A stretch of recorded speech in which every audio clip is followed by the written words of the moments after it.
Okay, good evening again, everyone. Thank you so much for joining. I just want to confirm that you can see me. My name is Kumbi Akombi, and I'm happy to be your moderator this evening. Welcome, everyone, to the third part of our summer camp of the FGGC Oyo Alumni Summer Camp. And this is winning interview class.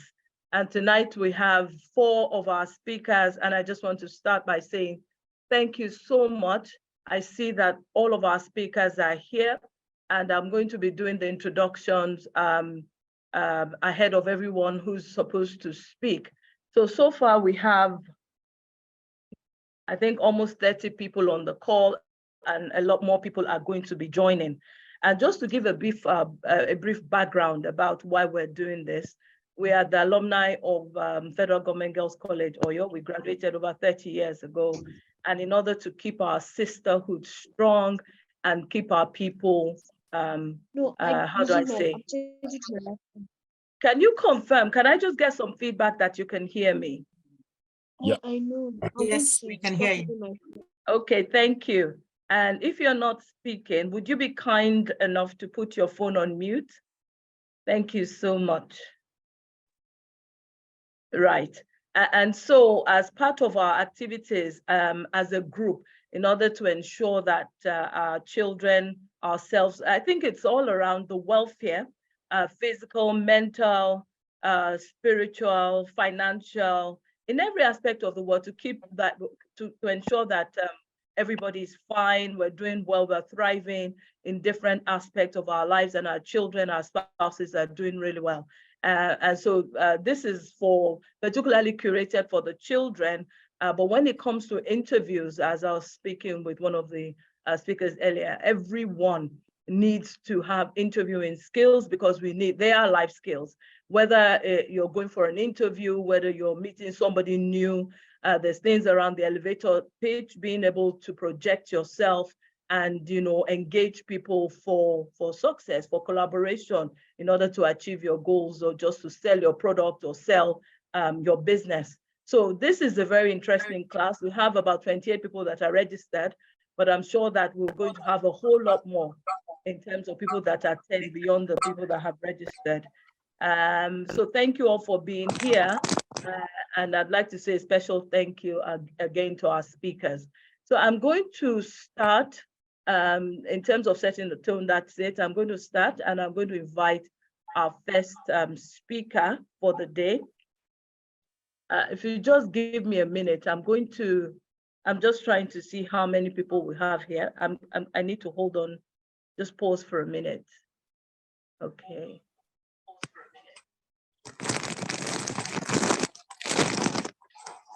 Tolu, can I ask, are you able to mute people that are not speaking? Because I keep hearing a bit of that. I'm not able to do that from here, even though I'm signed in into devices. So if you can help with that, that would be awesome. I can.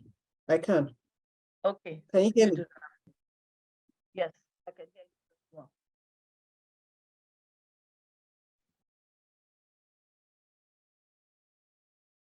Okay, thank you very much. Okay, so I'm going to start by introducing our first speaker. Give me a minute.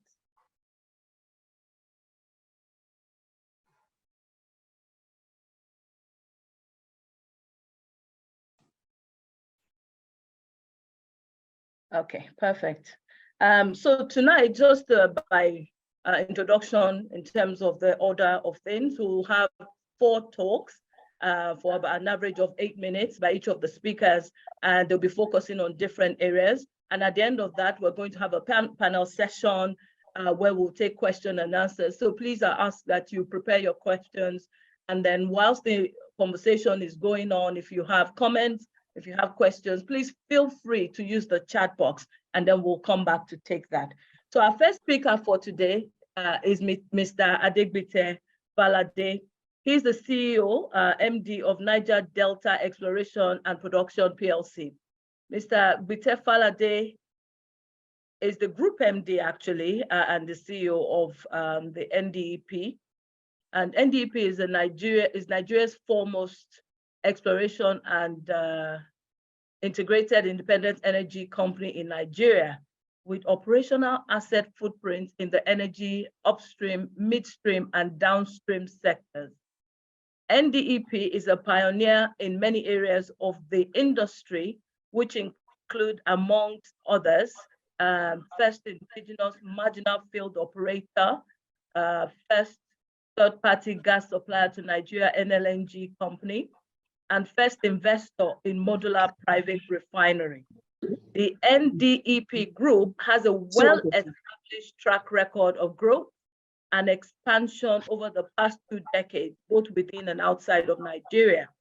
Prior to assuming the role of Group MD CEO of NDEP, Mr. Falade was previously the Managing Director and Group COO of Oilserve Group of Companies, the General Manager, Portfolio Development, and the Chief Operating Officer at Owando Energy Resources, Executive Director, Owando Gas and Power, and Petroleum Economics, Discipline and Portfolio Lead for Shell EP Africa. He has over 27 years of energy industry experience. Mr. Adegbite Falade holds a first-class BSc degree in Electrical and Electronics Engineering from the University of Ibadan, Nigeria, and he has an MBA from Warwick Business School, England. With a warm round of applause, could you please welcome Mr. Adegbite Falade to the floor? Over to you, sir. Thank you. Thank you very much. I feel a bit flattered with that introduction. But good evening, everybody. It's my pleasure to be part of this conversation today. And I'm hoping that myself, along with other speakers, will be able to share what I would call insightful points around the process of interview. I'm hoping that the younger folks that are on the call will be able to break it down to a point where you feel comfortable enough to ask questions. And please feel free to ask us your questions. I'm just going to be responding to, I'm going to be speaking to just 2 things. I think somebody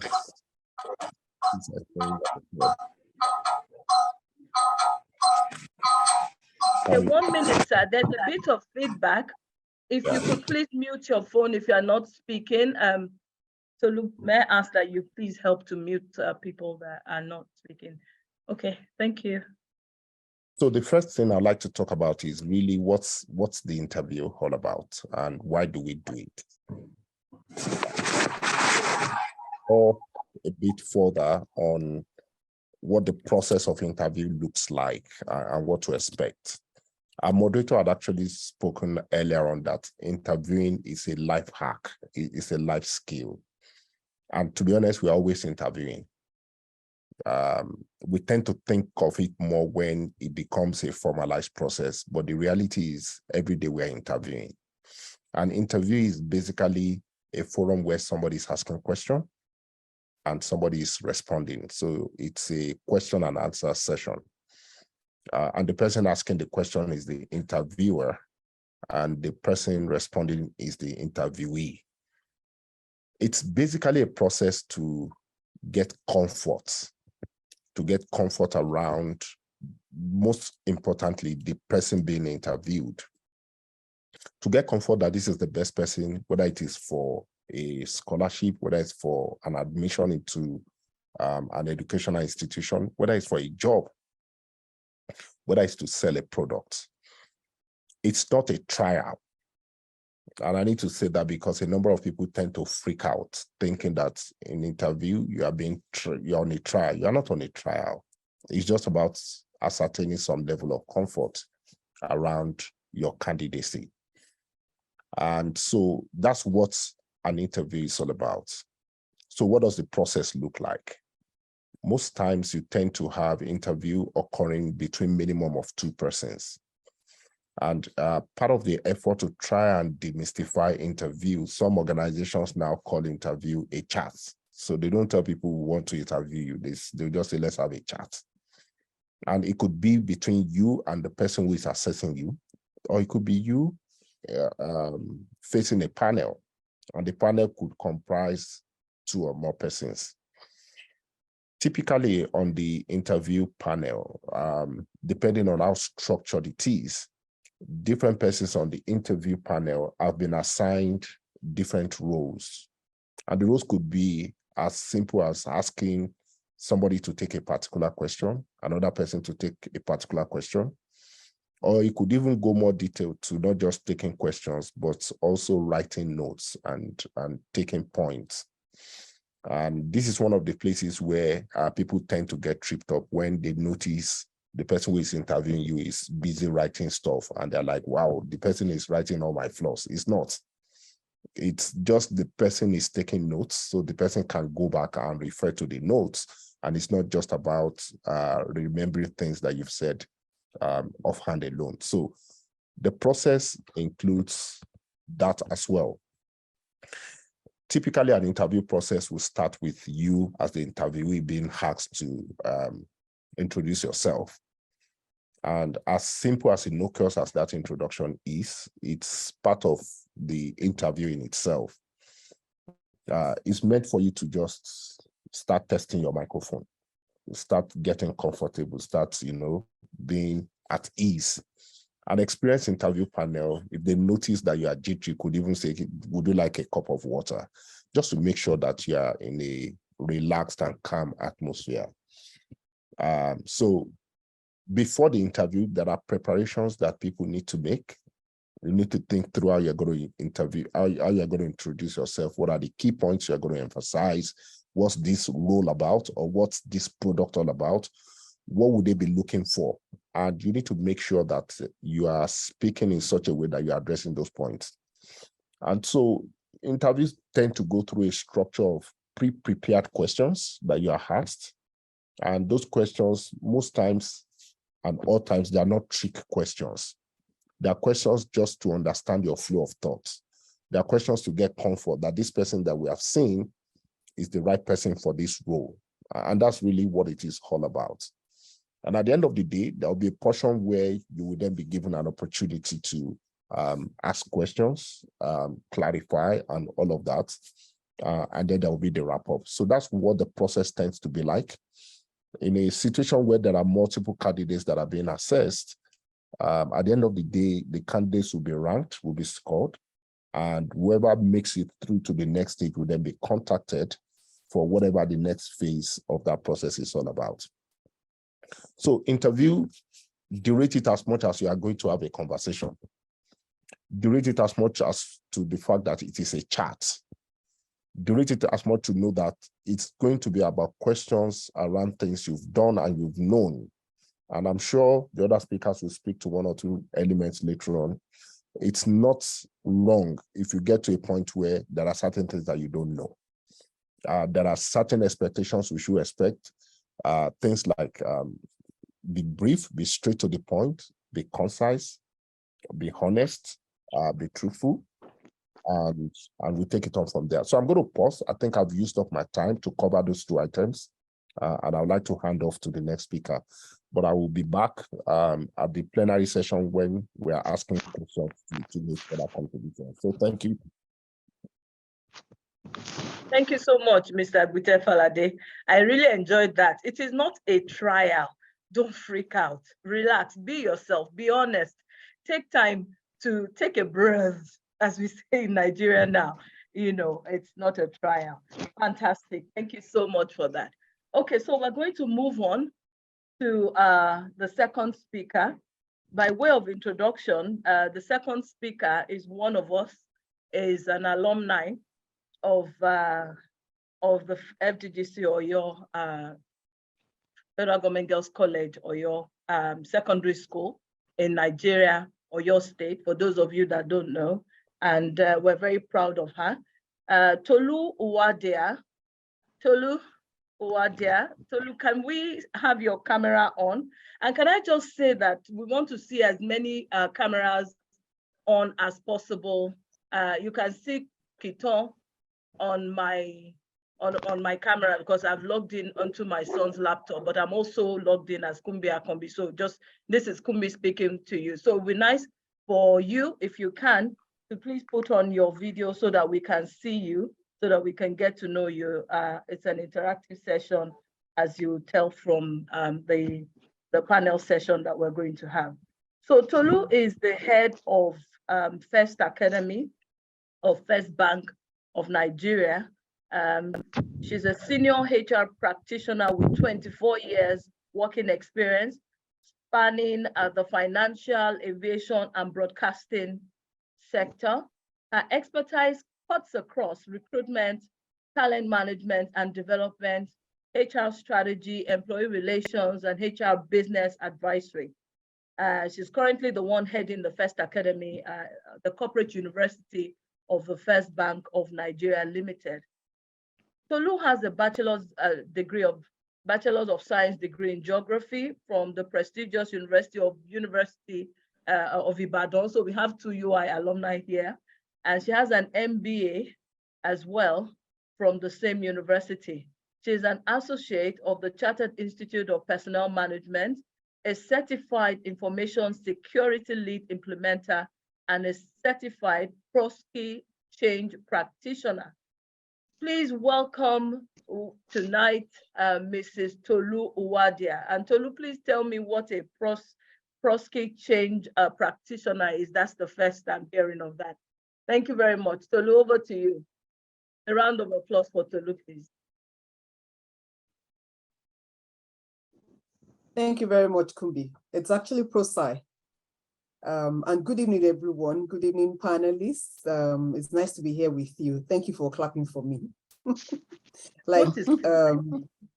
ProSci. So ProSci is an organization that manages change management practitioners, all across the world, and is a certification that is globally accredited in the world. So it's not like ProSci. ProSci has a meaning. It's the name of an organization, that grants accreditation to change practitioners all over the world. Thank you, Tolu. Good evening, everyone. Once again, it's nice to be here. So I'm supposed to talk about what we should talk about, when you attend an interview. And I listened keenly to Mr. Falade's talk when he said, we're moving gradually towards saying you're coming for a chat, not an interview anymore. And that is so very correct, just to demystify, that interview process. So it's just to get to know you and to know whether you have the required skills, to fill the role that we have that is vacant in an organization. And also I'll speak more to our younger ones so that I don't make it so serious, I just tone it down a bit. And because today's job market is so competitive, there are so many people like you who are skilled and who are very smart. In fact, everyone is smart. All our children are so smart. You hear them speak and you're wondering, at this age, I didn't even know what these things were about, even from the younger ones. And you just keep wondering, how did they hear it? How did they know about it? Is it what they watch? Is it interaction in school? Is it whatever? So everyone is actually very super smart, but you need to be able to sell yourself during the chat that you're going to have, maybe for your internship, or perhaps for those of us who are out of school and are actually looking for real jobs. So where do you start from? You go for an interview. These days, interviews are either done virtually, via telephone, or it could be physical.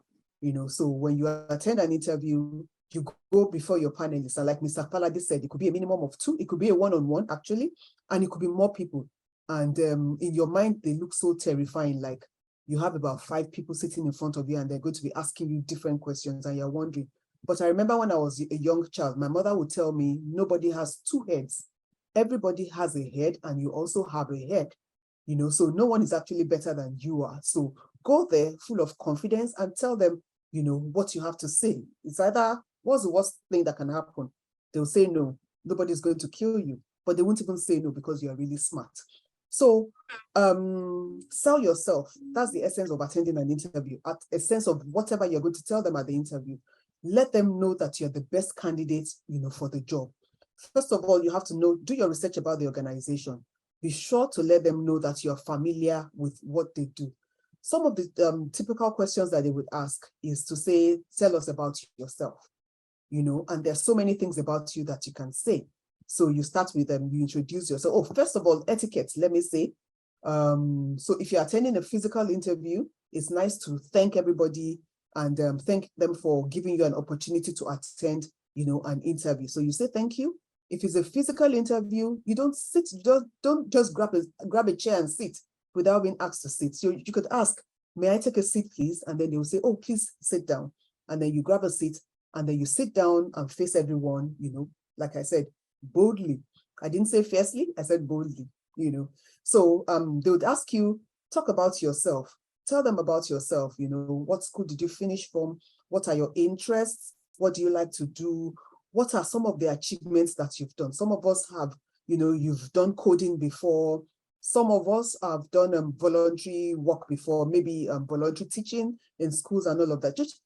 Just tell them interesting things about you so that they know that you've been around a while and you are, like I said earlier on, you are super smart and you know about them, So employers are looking for people who are open to change, dynamic people.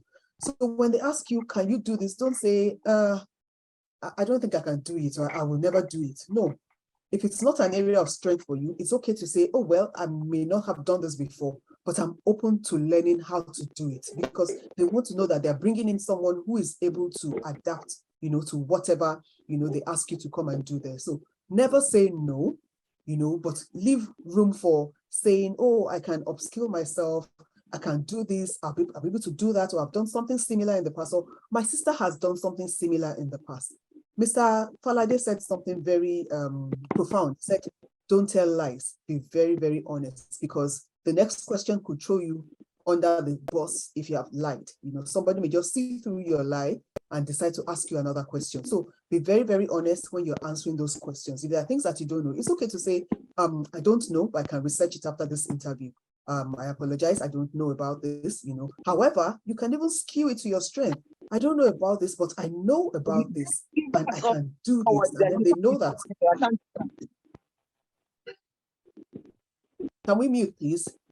Let them also.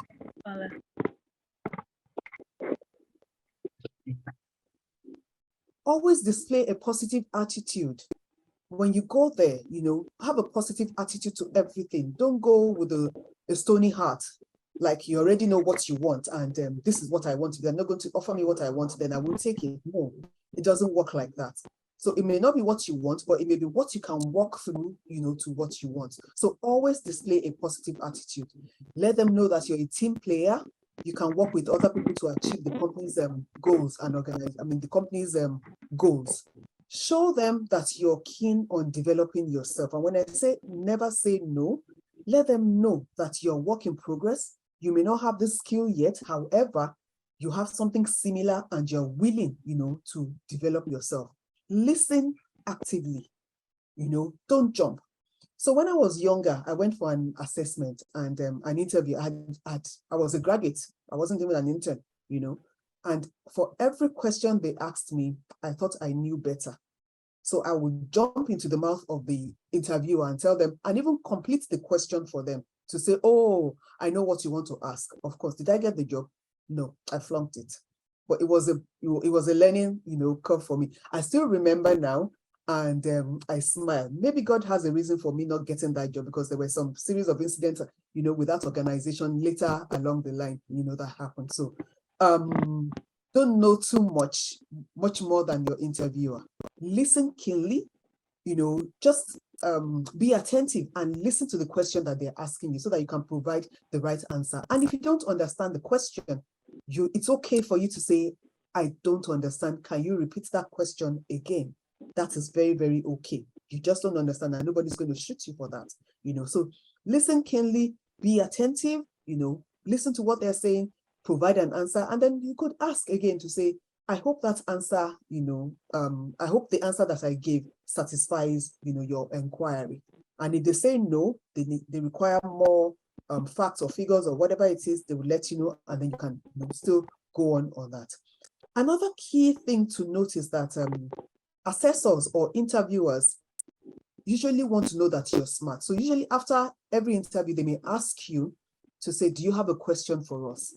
It's okay. In fact, I like people who ask me questions, after the interview, because it shows that they are following keenly. So you can ask a question, and an example of such a question that I can ask is, what's your expectation for me on this job?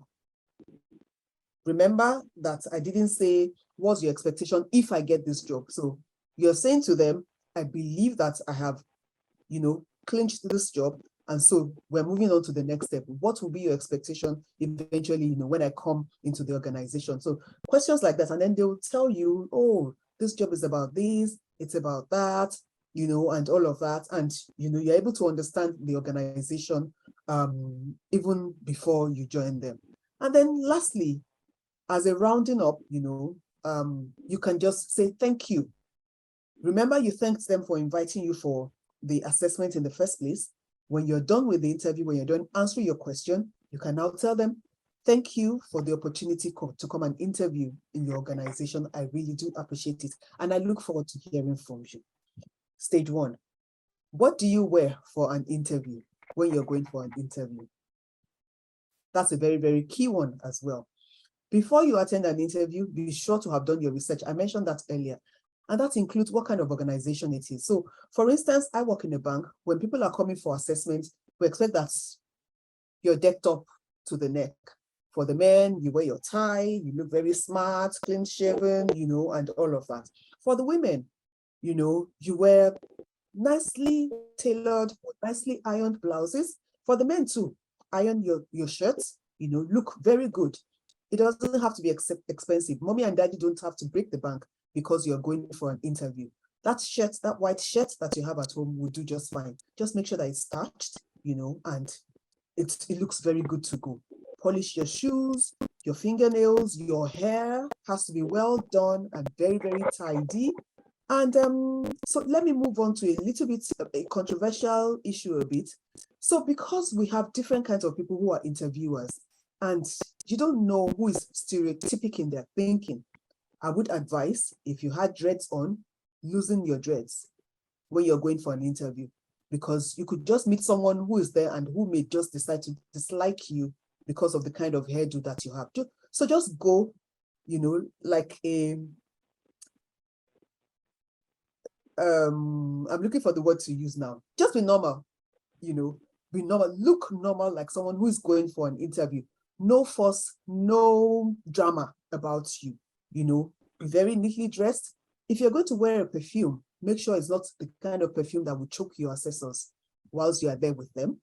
If you're going to wear makeup, nice makeup, that is not overtly fancy. Nobody should be attracted to the lipstick that you're wearing, or your eyebrows should be too big, for the women, and all of that. Just be simple and classy. Your shoes neat, your blouse tidy. If you're going to wear a suit, nice. To wear a suit. But like I said earlier on, understand the kind of organization that you're going to interview in. Some people might take business casual, where you don't have to be all fancy. You don't have to wear a tie. You just wear a shirt and a decent trouser, or some might even permit you to wear jeans for your assessment. Whatever you wear, make sure you look very, very neat and tidy and classy. And I'm sure that nobody is going to deny you an opportunity in such an organization. Thank you very much.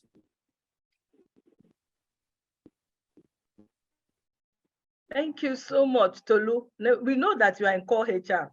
The delivery, the scope of what you talked about, at the end of that, you talked in a bit that could be controversial, particularly to the younger ones. If you have dreadlocks, how am I going to lose my dreadlocks just because I'm going for an interview? People, those are things that are really important. You have to be as neutral, color neutral, fancy neutral as possible, be nice and neat. Thank you so much for that sharing. So yes, sell yourself, etiquette, remember to ask for a seat, be bold, do not be fierce. I love that. I absolutely love that. Show that you are willing to learn, be open to change. Everyone is work in progress, so you don't have to be a genius. You can ask that, you can skew the question to your area of strength, or say, I'm not really sure about that. I love that. Fantastic. Tolu, you went over by about 3 or 4 minutes, but every minute of it was very impactful. So thank you so much for that. So let's move on very quickly to our next speaker for the top 3. I'd like to invite our next speaker, And, he's sent the way to pronounce his name very well. And so I'll say is Kyei Amoako. And I'm sure that I pronounced that very well. So Kyei is an author and a communication consultant. He helps leaders communicate. He was born in Accra, Ghana, and educated in Ghana and in the United States of America. Kyei obtained his undergraduate degree in accounting from Kyei University and a graduate degree in marketing and communications from Franklin University. He's managed communications, authored memoirs, and led marketing campaigns for leaders and organizations across the USA and in Ghana. He connects people to opportunities, helps teams solve problems, and coaches people towards accomplishing goals. Kyei likes music, he loves playing with new technology, and has imagined himself playing in a band. He believes that there's enough of everything for anyone who has a plan and commits to practicing the process. With a warm round of applause, please welcome Kyei tonight. All right. You did an excellent job, Kumbi. So thanks, everybody. And thanks, Vite and Tolu. Excellent, excellent tips. And I hope you guys were taking notes, because I see, Kumbi, you were taking notes like you have an exam tomorrow. And I encourage everybody else to take as much notes, because this is really, really helpful tips for life. Vite said it, that we are all interviewing as we go through life in a lot of interactions. And so all these skills transfer. So I grew up in Ghana, went to college in the US. I lived in the US for most of my time, part of my time in Ghana. So a lot of the examples and the experiences that I draw from in telling the stories that I'm telling are from the US, but it applies anywhere and everywhere. I currently work for a bank, JP Morgan Chase, here in the US. I live in Ohio. I also consult for leaders in Ghana and the US. I coach young people, and I coach also adults, people trying to do different things. And I'm connected to Come Study International. That's an organization that helps students who are trying to advance their education and study abroad. And in all of these endeavors, I am either interviewing people at one point or the other, or people are interviewing me at one point or the other. So I tend to see interviews come about from both sides, as an interviewer and as an interviewee. And everything that Vite and Tolu said applies, whether you are an interviewer or interviewee, because you have to understand who your audience is. You have to speak to what the goals are and what's happening. Now, before I go further, I want to insert a little bit of interactivity into this. So I'm going to share a screen, and I would encourage you, if you have a smartphone, take it out. If you have a smartphone, take it out, and I'm sharing a screen. If you would kindly take out your smartphone. I have 5 questions. I just want to go through these, just a way to check the pulse, right? Just get a sense of how people think about certain things. And it just helps us all understand where we are. And then I could speak to some of the responses. Now, if you don't have a phone, that's okay. Those who have phones can pull it out, use your camera and point it to the QR code. It will take you to poll everywhere. It will take you to poll everywhere. And if you're on the internet somewhere, you could type in pollev.com/KYEIMOAKO929, and you'll still be able to get to it. So I'm going to give it a minute. And once you go there, just complete the poll as you see it.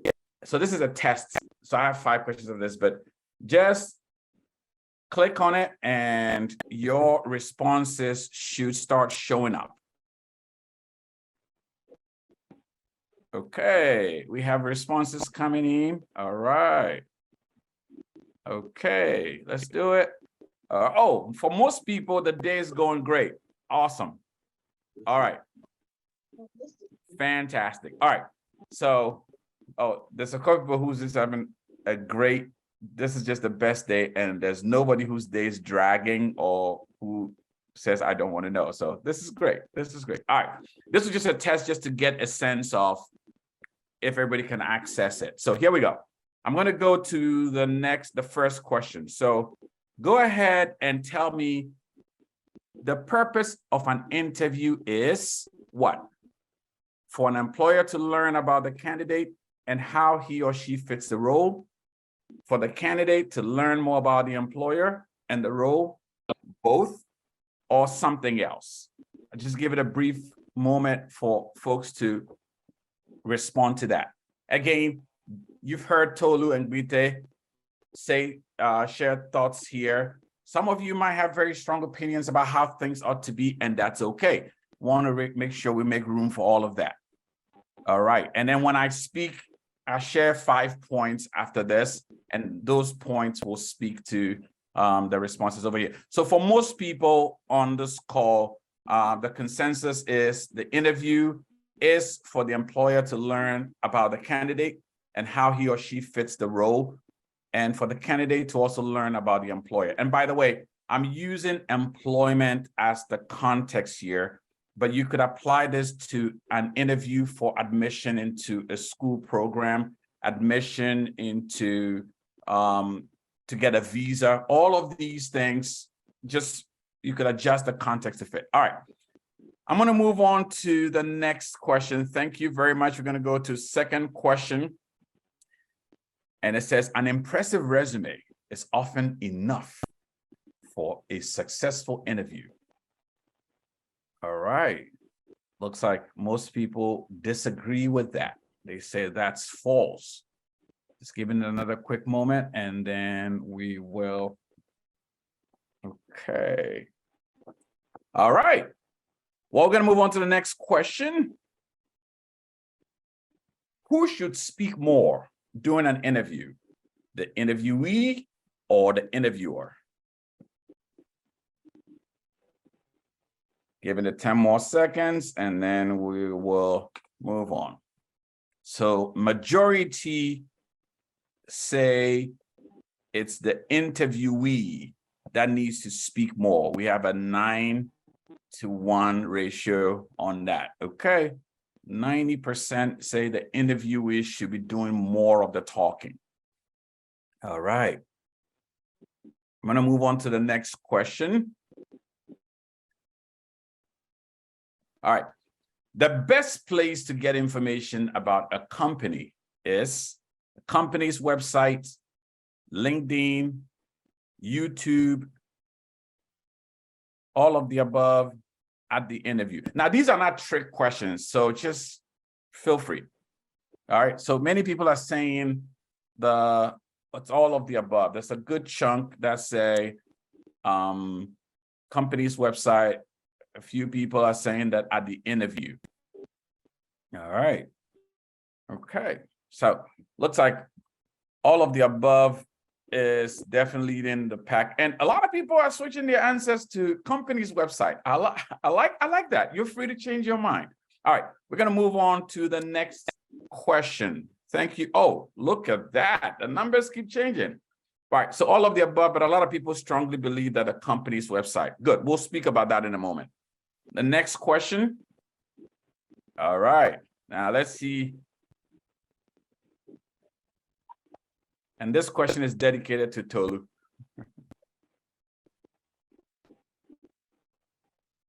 Oh, how you dress and act should not matter if you have the best qualification. And most people are saying, yep, it shouldn't matter. But somebody said true and they changed their mind. So that's okay. All right. I think that's it. All right. So thank you very much for engaging here. I'm going to switch to a different screen and share some thoughts over there. Now, all the answers that were given are good answers. because a lot of these things depends, right? Sometimes it shifts a little bit depending on the context. So I'm going to share some things that I think apply to all interviews, and hopefully we get answers from that. And I'll share some specific stories when it gets to the panel conversation. But I would definitely say to everybody here that an interview is a conversation. That's what Whitney said. It's not a trial, it's a conversation. So let me set up a bigger context here. We have young people on the call. So let me just say this. A lot of these things apply when you are trying to assess the opposite sex or another person for a relationship. It's an interview. A lot of what you're learning here will apply over there. So smile if you're smiling, because an interview needs to be a two-way conversation.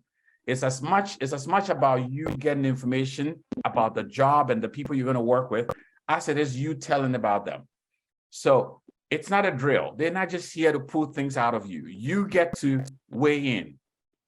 Number two, one thing to know about interviews: research, practice, prepare. Tolu talked about that. Wita talked about that. There is no substitute for preparation. If you show up and you don't know anything about the job or the company, and you are asking the employer, tell me about this company and what you guys do here, now that is definitely going to go against you, because it just shows that you are not prepared. Third thing, tell your story. Share who you are, what you do, and the value you will provide. We are all storytellers. Everything we're doing, we are telling a story somewhere. We are communicating something to people. If you show up with a resume and your resume is stellar, well, that tells about your past. It tells about everything you've done up until this point. What the interviewer wants to know is, now you're here. Talk to me. Let's have a conversation. Forget about what people said about you on your resume. I want you to talk to me and tell me how you're going to fit this role and help me solve problems.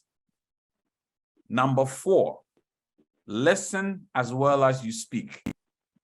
I asked a question about who should speak more on the interview, and there was a very big tilt towards the interviewee has to speak more.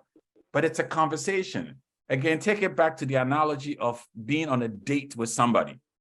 If you're the one doing all the talking, she might be looking at you, or he might be looking at you as like, I don't know if this person is even self-aware. It's about knowing the context of what you're talking about and being concise with your answers. Now, if the interviewer just asks questions and they are not talking, well, you should find a way to probe. Like Tolu said, does my answer fit what you're looking for? Do you want me to tell you more? Use some questions and techniques like that to make sure that you're not doing all the talking, but it's a balance of you speaking confidently and also pausing and letting the interviewer be able to comment on your questions or ask questions. And then number 5, mind your brand. I know Tolu's suggestion about the braids is controversial, and depending on where you live in the world, you might argue certain things. If you live in America, you could walk into an interview and twist your hair anyway, because if they don't give you the job for your braids, you're probably going to sue them. But if you live in Ghana or Nigeria, well, there are 75 people trying to get that one position. Do you want to put yourself in a position where somebody can hurt you? Well, you could probably still wear your braids or your dreads, but you could present it in a way that shows that, hey, it's a style thing, but you are still responsible. So again, you're minimizing the possibility for someone to use that against you. So your brand matters. And my young friends, social media is hot, right? Everybody's on social media, but everything you're doing on social media, that's a reflection of you. So when you go into an interview, it's not just you being there. Somebody's going to Google you. Somebody's going to find you on Instagram, on Google, and then you show up super well dressed, clean cut, and on Instagram you're insulting everybody using middle finger and doing all kinds of things, and you think you crushed the interview and you don't know why you didn't get the job. they saw some things about you on the internet that weren't flattering, because again, your brand is everything. Just want to wrap up with a few things here, because we're going to come back out. I'm putting my information on the screen. You could take a picture of it. If you want to connect, if you want to chat, happy to chat. We'll chat some more. And I'm also including information about Come Study International on here. If you want to follow us on Instagram, please do that. If you want to reach out to us by phone, please do that. And what we do with my partner, Adeleye, we help unlock possibilities for people who are trying to study abroad. So, turn it back to the presenter. Thank you so much, Kyei. I love that bit about what you do on social media. Can come back. Please, the number of the Come Study International again, please. Yes, we will share. We will share that. They want the number, so maybe you can still put that on the screen for a minute, so that they can get that, and then we will share it with all the people that have attended this session. Absolutely brilliant. I love your use of the polls and the interactive session that we've had. And it's really a two-way street. You took that dating bit out of my mouth. I was going to talk about it. So you're talking to someone you like. Actually, you're being interviewed and you are also interviewing them. So like I said, it works for every situation in life. You're always selling yourself. Thank you so much, Kyei. That was really awesome. And now our last but not the least speaker, I would like to say a very big thank you really to this speaker. He's just been on a flight for how many hours, and just literally landing and now has joined the conversation. I'd like to welcome Mr. Adeleye Falade. Thank you so much for being here. I'm going to read his bio. Mr. Adeleye, it's so good to see you. I hope you're feeling rested a little bit, but you can get some rest after this conversation. Thank you for being here. Engineer Bola Adeleye Falade, FNSC, graduated from the University of Ibadan. Oh, Ibadan people are winning right now. No Great Ife. Well, I represent Great Ife, so Ife is here. Graduated from the University of Ibadan in 1995 with a second-class honors, upper division degree in electrical electronics engineering. He obtained a master's in business administration in 2008 from the prestigious Henley Business School, University of Reading in the United Kingdom. In 2021, he completed the advanced management program at INSEAD Business School in France. He was also a participant in a leading change program in London School of Economics in 2014.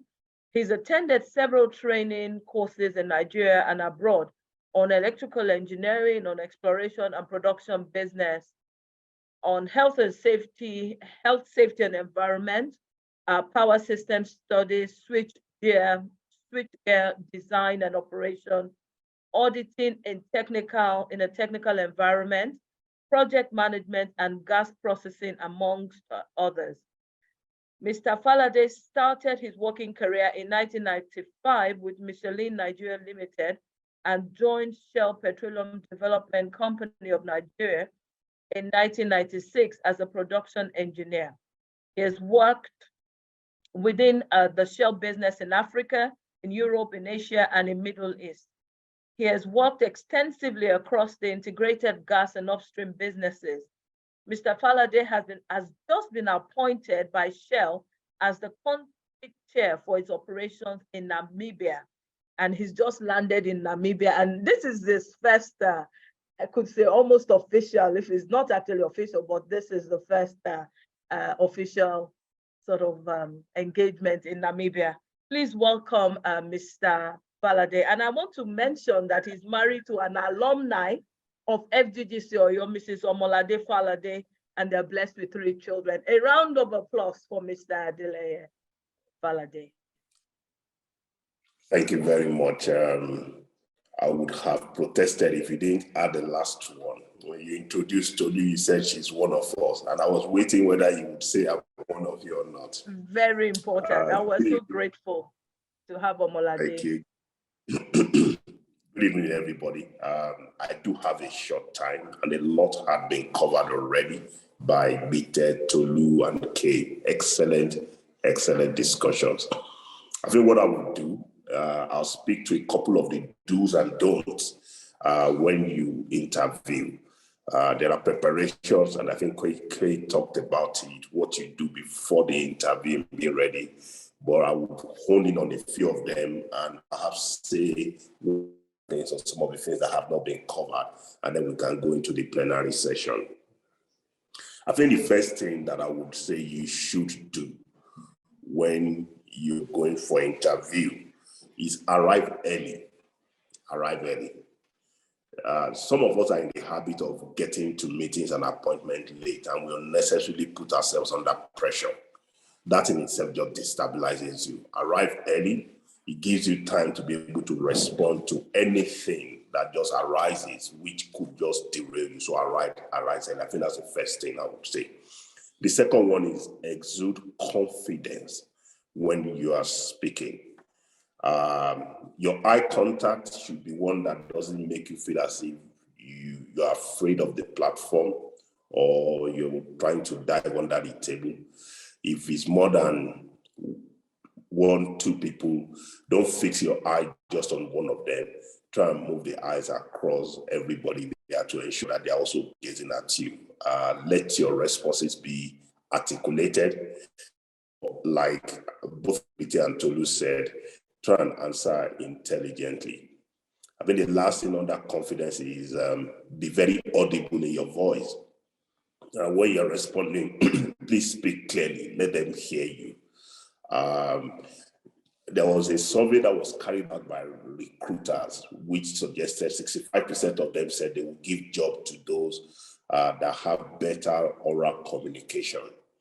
And your preparation for an interview is not on the day, it's not even at the end. You actually start preparing as a way of life. Who says they should give you that but not another person? And you might have the best of ideas, but if you are not able to communicate it in a way that they feel confident about it, you're shortchanging yourself. So one of the things that you should learn on an ongoing basis is the art of communication and speaking. It makes a huge difference in interviews. So please learn that. One other thing that you need to be mindful of, and I know that has been spoken by one of the speakers, is your body language. Be very, very particular about your posture. Be particular about how you show up. Don't slouch. Some people will just sit down on a chair, and the way they sit down, it gives an impression that just irritates the panel and the people that you're engaging. Please avoid it. Be very mindful of your postures. Don't fidget. Don't bite nails. I think it was Peter that spoke earlier on that said sometimes when the panel notices that you're under tension, they'll say, do we give you water? Avoid things, acts that betray you as somebody who is unprepared and is not ready. One other thing that you should do is listen attentively. If it's possible, get a plain sheet of paper and have a pen. And while they are speaking, while they are asking the question, just make sure you are capturing the key things you need to speak to. My experience on interview panel is that many times a question might have 2 or 3 parts, and you just walk away responding to one and leaving out the other 2. And those other 2, you could kill them as well. But if you initially just spend a few seconds to capture the key things you need to speak to, you can always go back and make sure that you address them and respond. Think through, anticipate questions that you can be asked and prepare for those questions. Do dry runs with people. Ask them, what do you think I should be talking about? And I think Tolu was the one that also said at the end of the day, just make sure that you thank them. And that thing can be verbal expressed there, it could be on email, it could actually be a phone call. Avoid keeping your phone on. You don't want in the course of an interview that your phone starts vibrating or it starts ringing and then you say, oh, excuse me, I need to switch off my phone. It doesn't speak well about you. If a handshake is extended to you, shake it firmly. Don't shake the arm in a very limp way. That also speaks to just you being intimidated in an interview or in a chat. And there are moments when you're having the interview and there is silence. Sometimes we get to the point that we want to feel that silence and we feel awkward about the silence. It's actually a powerful thing that you allow silence to be in there rather than you just chat it up and feel it. So don't feel pressured by the fact that there is silence and then you want to fill up the space. If you have on the interview panel somebody who you are familiar with, please avoid pretending that that interviewer is your best friend. Of course, maintain decorum, be professional, but don't start talking as if you are speaking to your body while you're on that interview panel. Tolu talked about dressing. Don't underdress, but also don't overdress. Some of us sometimes go not looking at the context of the issue, the role, the audience, and we go in a way that dressing puts off the people that are on that panel. Last two things that I would like to leave, and then we can go to the interview, just complementing what the other three speakers have spoken about, is one, think through your own unique strength. As an individual, what are the strengths that you bring to it? And Kate talked about it. Sell yourself. But in selling yourself, be very clear about what that job is and how your own skills and strengths play to the job that you are being interviewed, and be willing to speak to those strengths. But the last one that I would say is also think through areas of improvement for you as a person. Most interview panels will also ask you, so what are your weaknesses or what areas do you think you can improve? If you get there and say, well, I don't have any weakness, you've just finished that interview. Think through what are those areas for your improvement. And some of them are the reflection that you have based on what has been your experience. Some of them you might need others to say, talk to me. If there are one or two things you think I need to improve, what will those ones be? And be very open about it. And those people that they tell me, I say, sometimes I don't pay attention to details. And I know it's an area that I need to improve on. It's an area that I continue to improve on.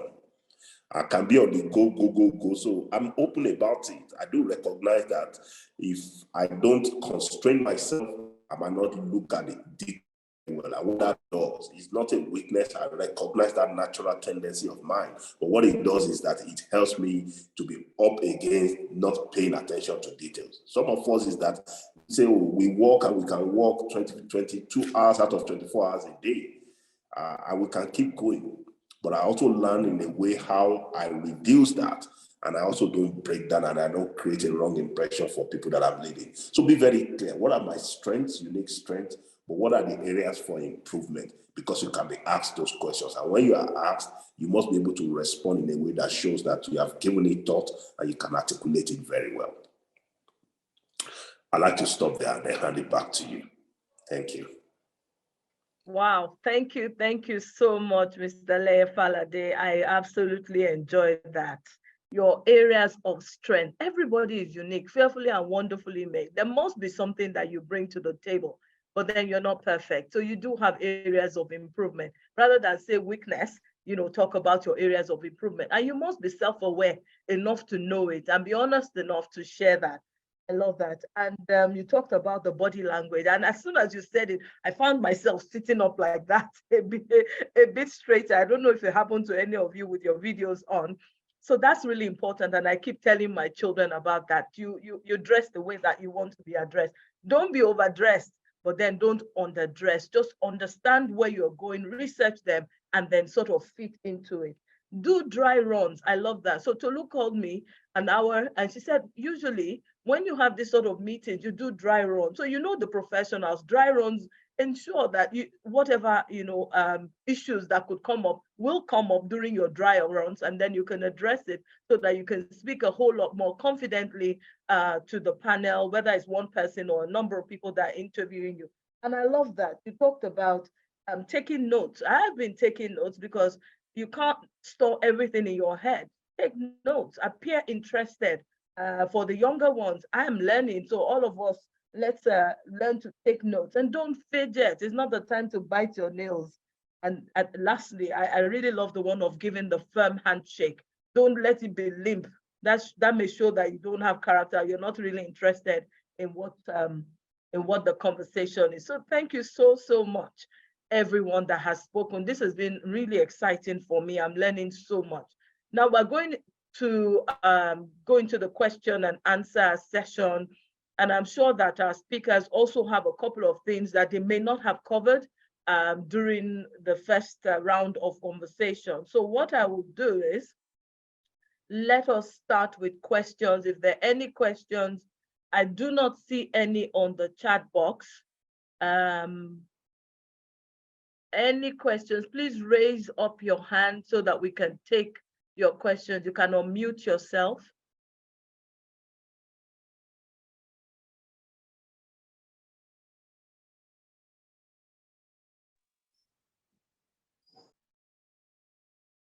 Okay, so I would like to go first. One of the speakers had mentioned, and I think it was Kyei, about the social media presence. So now we've learned that in the future, when you're going for interviews, people will Google you. Generally, when you meet someone, they will Google you. What happens to the footprint that I have left? How am I going to get it out? You know, that is something that bothers me, because sometimes the information is not put out by me, it's put out by a friend. So how would you address that if I have concerns in terms of my social media footprint? So the way I would go about it is, when we are done with this presentation, each of us should just Google ourselves, see what comes up, right? Just do a quick inventory. Because if there are things out there that are not very reflective of your brand, then you could take the steps to try to address it. If there's nothing out there that's hurtful of your brand, then just make sure going forward, you're mindful about what you put out there, number one. You're also mindful about the company you keep, because you might not be the one that posts it, but it's the guy next to you or the girl next to you that records and posts it, and then somebody spots you in that video. So being mindful of the company you keep. Now, if there's something out there that's terrible about you, you can't worry too much about the past. There are things you could do to probably ask it to be taken down, but most of what's in your control is what's ahead, right? So if it's something that you posted yourself, take it down. If somebody posted it, ask them to take it down. If they say they're not going to take it down, move on. And make sure you learn from that lesson. And then in future actions, be mindful of what you say in the comment section of somebody's posts. Don't get into an argument and start insulting people, because that's content that traces back to you. What you post in terms of pictures. And just make a conscious effort that everything that you're putting on the internet is part of what you want to be known as, or you want to be known by. There are things that I will post on Instagram that I will not post on LinkedIn, because I'm speaking to different groups of people in these platforms. I am not on Snapchat because I don't really understand Snapchat. When I understand it, I'll spend more time over there, but I'm on YouTube, LinkedIn, Instagram. Facebook is sometimes even too much talking on Facebook that I can't stand. Or there's too much temptation for me to get into an argument on Facebook, so I don't. So again, knowing your environment, being mindful of what you post going forward, and the guidance here is not for you to refrain. Like, oh, I don't do social media because I don't want something to happen. No, you can engage, but just be mindful. And if something were to happen that is not reflective of your brand, take effort to try to take it down. Thank you so much for that response. So you're not totally helpless. There are things that you can do, but I love the fact that you said, look forward. Thank you. So we'll hear from Tayo. Tayo, your hand is up. Could you unmute? Good evening, everybody. Thank you to all our speakers and the moderators. It's been an amazing session. So I have a number of questions, well, just 3 questions and a comment for Mr. Adegbite Falade, and Mr. Lay as well. So my first question is, everybody understands, or well, not everybody, well, most people on here already in the job market, and the market is overly saturated now. So from your perspective, how do you stand out as an interviewee? Because okay, well, I'm a law student, and every year the Nigerian Bar Association releases more than 5,000 students, and there are 10 tier 1 law firms in the country. And like you said, there are a lot of people that are very smart, and half of these people have a first-class degree. And unfortunately or fortunately in Nigeria, most companies would use your CV or your resume as a filter, so to say. So most times if you don't hold a first-class degree, most times you're not even able to advance to the interview stage.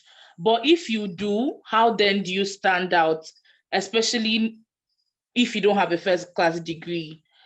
Then my second question is, when you're asked to introduce yourself and to speak about your interests, do you localize those interests to the job role, to the job description, or to the company's vision and mission, so to say? So for example, if I'm applying to NDP, for example, do I talk about how I like to go to the gas plant in my area, or just do I make myself a different person, or not completely, but do I shape myself to this job role or job description? Then the third question is, there's sort of taboo around salary in Nigeria. You should not speak about your salary generally. But is that something that you can ask at the end of an interview? Because in Nigeria, especially if you're just heading into the job market, so as an associate, for example, you never know. Sometimes there's never even equal pay and equal base pay. So everybody's just earning something else, something different. So can you ask about salary? And then my comment is to Mr. Leye and Mr. Adegbite, because both of you work in the energy industry, and that's something I'm very interested in. Well, specifically to Mr. Adegbite, I see that NDP was something I've studied and did some project on, and I see that Ogbele, the Ogbele plant was given an award far back for trying to eliminate gas flaring in the country, which is illegal, is a crime, but then the penalty is very almost insignificant, basically. So I want to just commend the company, obviously, since you're the group MD and CEO, but please ask that more is done, especially because the whole of Nigeria basically survives on this part, most of the South, and most of those places are basically inhabitable because of the damage that has been caused by these problems, gas flaring, crude oil exploration, and also other things. So yes, a request and a commendation. Thank you very much. Adetutu, or sorry, Tayo. I don't know what your full name is, but Mr. Adegbite Falade, you have a candidate on your hands right now. She's talked about gas flaring and issues that you have to answer to. But just to summarize, she said, how do you stand out? How are you going to stand out as an interview? And then law student. Could you, anonymous, mute, please? Please, yes, we heard you. Yes, please mute. Thank you. So she wants to know, do I tell them what my real interests are, or do I tailor my interest to whatever the function of the organization is? And then salary, a taboo or a go? Over to you, Mr. Adegbite Falade. All right. Thank you very much. I feel like I'm the one being interviewed now. So let me start by first acknowledging the commendation that you gave. Thank you very much. We are committed in our operations to cutting out flares as a responsible operator, and we achieved that. So we've eliminated what is called routine flaring of gas.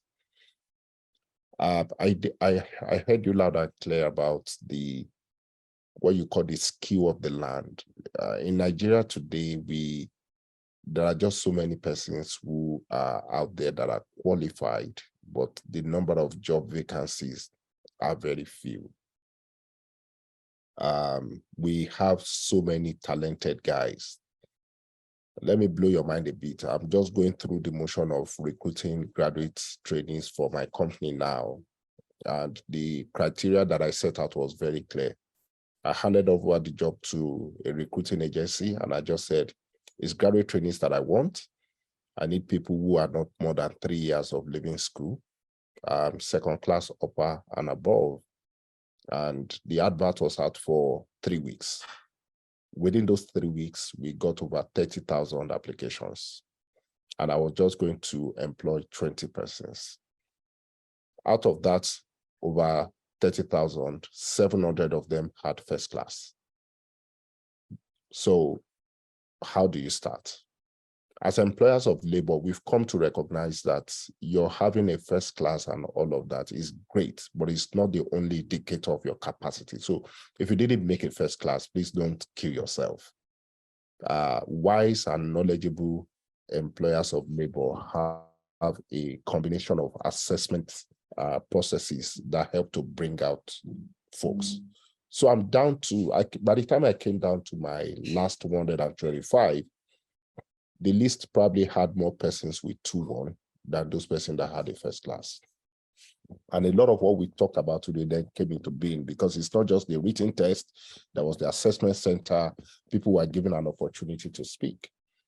Now, somebody may not have made a first class, could have made a second class lower, but the person is multi-talented. The person is involved in speaking, the person is involved in sports. You see, all those things come in to give a more rounded view. And so how do you stand out? You need to be a person of many parts. It needs to come out clearly. And I love the way one of the co-speakers said, in introducing yourself, speak to your areas of strength. By the time it comes out that you not only nailed it with respect to your academics, you are very good with music, you are a sports person, you've got some other skill sets, it changes the perspective and the coloration around you. It just says this person is able to juggle so many things. So that's one way. But even that said, it's not everybody that will always start off with a dream job. And for too many persons, they believe, except I get the dream job as my first job, I haven't gotten a job. That's a big fallacy. Take whatever you get, whatever comes out first, please grab it and start building your experience. Now, I've come across in interviews before, and I've interviewed folks who, for example, made a first class, but they were very snobbish. They were snobbish with the job offers that they came. They believed those job offers were beneath them, and they didn't take it. And then time started passing. By the time they got to the right job, and the right job was going to employ them, there was a gap in their CV. And that gap is, what were you doing if you are this good in the last 2-3 years that you were hiding? Meanwhile, the person who made a second class lower or a second class upper, who took the job that was available and used that to build an experience profile, they stood out very well. So you may not have stood out with respect to your academic qualification, but with what you do, you can stand out. And guess what? It doesn't matter, for example, in the energy space, whether you made 2 years of experience working for Shell versus you made 2 years of experience working for a Connoy. What they look at the end of the day is the quality of the years of experience and what you did in between. So please do that. The second thing I would say is that whatever you choose to do, please put a stamp of authority on it by becoming certificated. So for example, if you're a lawyer and you're in dispute resolution, please don't just go and do dispute resolution. Find the industry benchmark certifications that showcases you, that validates and put a stamp of, a seal on your experience as an arbitrator, for example. So when you get to the points of interview, you are not only speaking to what you've done, you also have something that is internationally recognized and has certified you.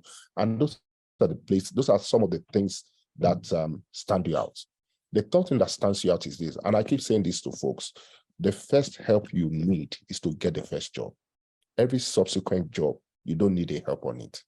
You must so prove yourself to be the subject matter expert, to be the reference point in that job, that it is the performance and the profile you build for yourself there that recommends you to the next job. So those are some ways by which you could stand out. You may not be standing out working first for an NDP or working for an ExxonMobil. It may be standing out working for a smaller profile company, but build yourself and wait for your chance. A day will come. It might be at a conference. It may not even be an interview that you have interviewed for a job. The funny thing is, too many people interview without realizing they're interviewing. They ask you to come and deliver a paper, or they ask you, you're in a session just offhand, there are issues, and you stand up to make a contribution. The perspective you bring in, the breadth that you cover in itself is an interview. After that episode, somebody will be asking, who is that guy? I think that guy will be good for us. So these are some ways that you can stand out. But please be the best of yourself, be the best you can. Continue to push the boundary of your knowledge and experience canvas, and wait for your opportunity. It will surely come. Thank you. Then the last question, about pay. Let me say this. There is a moment to talk about pay. Wait till when you have been ascertained to be the candidate. Then discuss pay. But discussing pay and asking about pay when they've not even communicated that you are the right guy, maybe a turn off. So leave that pay matter.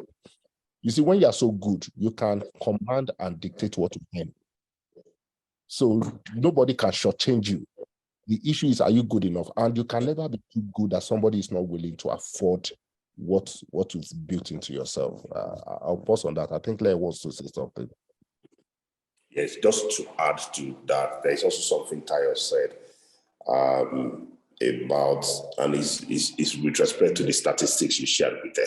And that statistics is actually not NDP alone. I remember in my last role in NLNG, we wanted to recruit graduates, and we had about 25,000 people that apply. There is a high degree of self-confidence that you must have when you go into interview. Please don't get overwhelmed by statistics. It's something around, by the time they first consider those who are first class, how would they even start? They probably will even look at those that have lower qualifications, and we have addressed that. But if you allow that to be at the back of your mind, you won't show up well in your engagement. So you need to have self-belief. Believe in yourself, believe in your capability. It's not arrogance. Please don't mistake what I'm saying. It's just being confident about it, because all of that plays into your own response, which is being evaluated. Why would they pick the other person and they will not pick you? If the other person is communicating with much more confidence, more articulated than you, there is no chance that they will even look at you. On paper, any one of you can do the job. By the time you get to that stage, any one of you can do that job. But what are those extra things? You don't want in your own conversation to be the one that is providing the ammunition where you are not picked up. So go in with self-confidence. It doesn't matter the number of people. This job is mine. It's in my hand. It's down to how I've prepared for it. It's down to how I show up. And I will show up. I will give them headache in terms of selection. It's up to you. I love that. Thank you so much, Mr. Falade. Give them headache. Show up and be extremely confident. And there's one question that Tayo asked that was not addressed. She said, do you talk about your real interest or do you play to the gallery? But we have other questions, other people's hands up. In the interest of time, I will not do my usual summary, but there are lots of things in there. I love it. Become a subject matter expert, be confident, become certified. You don't just show up with the mouth only, get the degree, get the certification. And not everyone, very powerful sharing, Mr. Falade. I love what you said. Your dream job, the first job may not be your dream job, but just make sure that you're doing something. I really love that.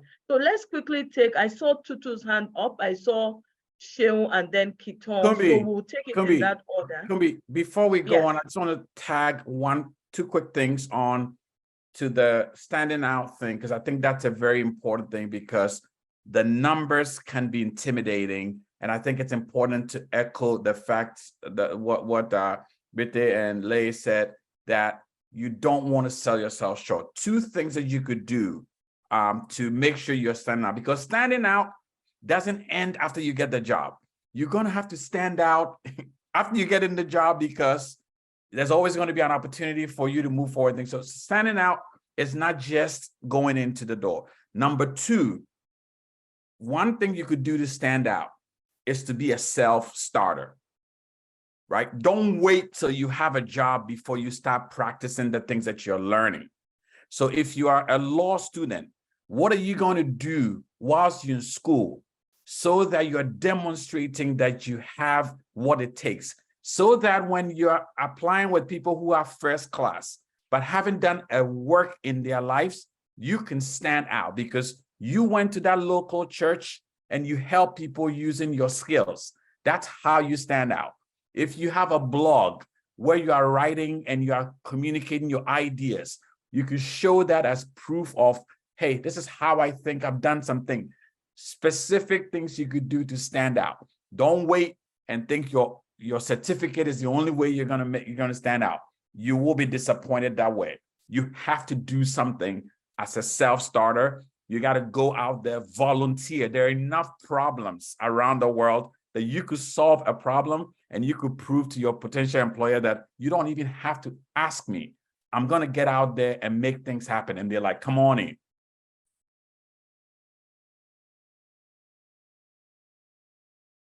Wow, thank you so much for that. Yes, be a self-starter. Do what you need to do, not just when you get the job. And I see some comments from Tolu, volunteer work. So yeah, and Faye says explore networking opportunities too. All right, let's hear from Sheung. Then we'll take Kiton and Sophia. My question is, if you're Your question is what? We didn't hear that. Good afternoon. So if you're in an interview and Sheung, sorry, may I ask that you switch on your video if you want to ask a question? Let's all switch on our videos, but please, we'd like to see you, Sheung.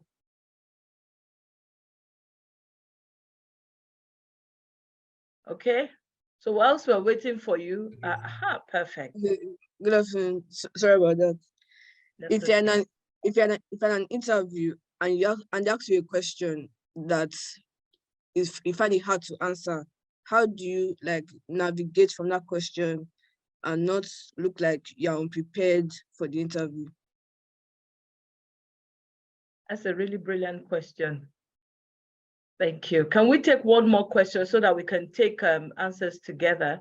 Kiton, I see Kiton's hand up.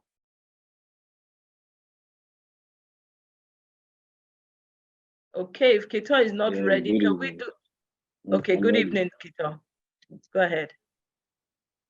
Yeah, so how do I sell myself in a document? We can't see you. Would you kindly put on your video?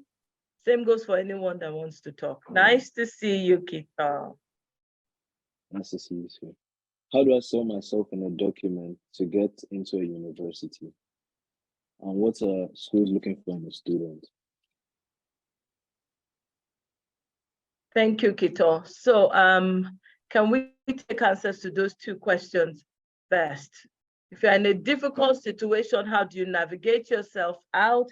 And how do I sell myself when looking for a placement in a university, when I'm applying for a university? Okay, can I just take a stab very quickly? Okay.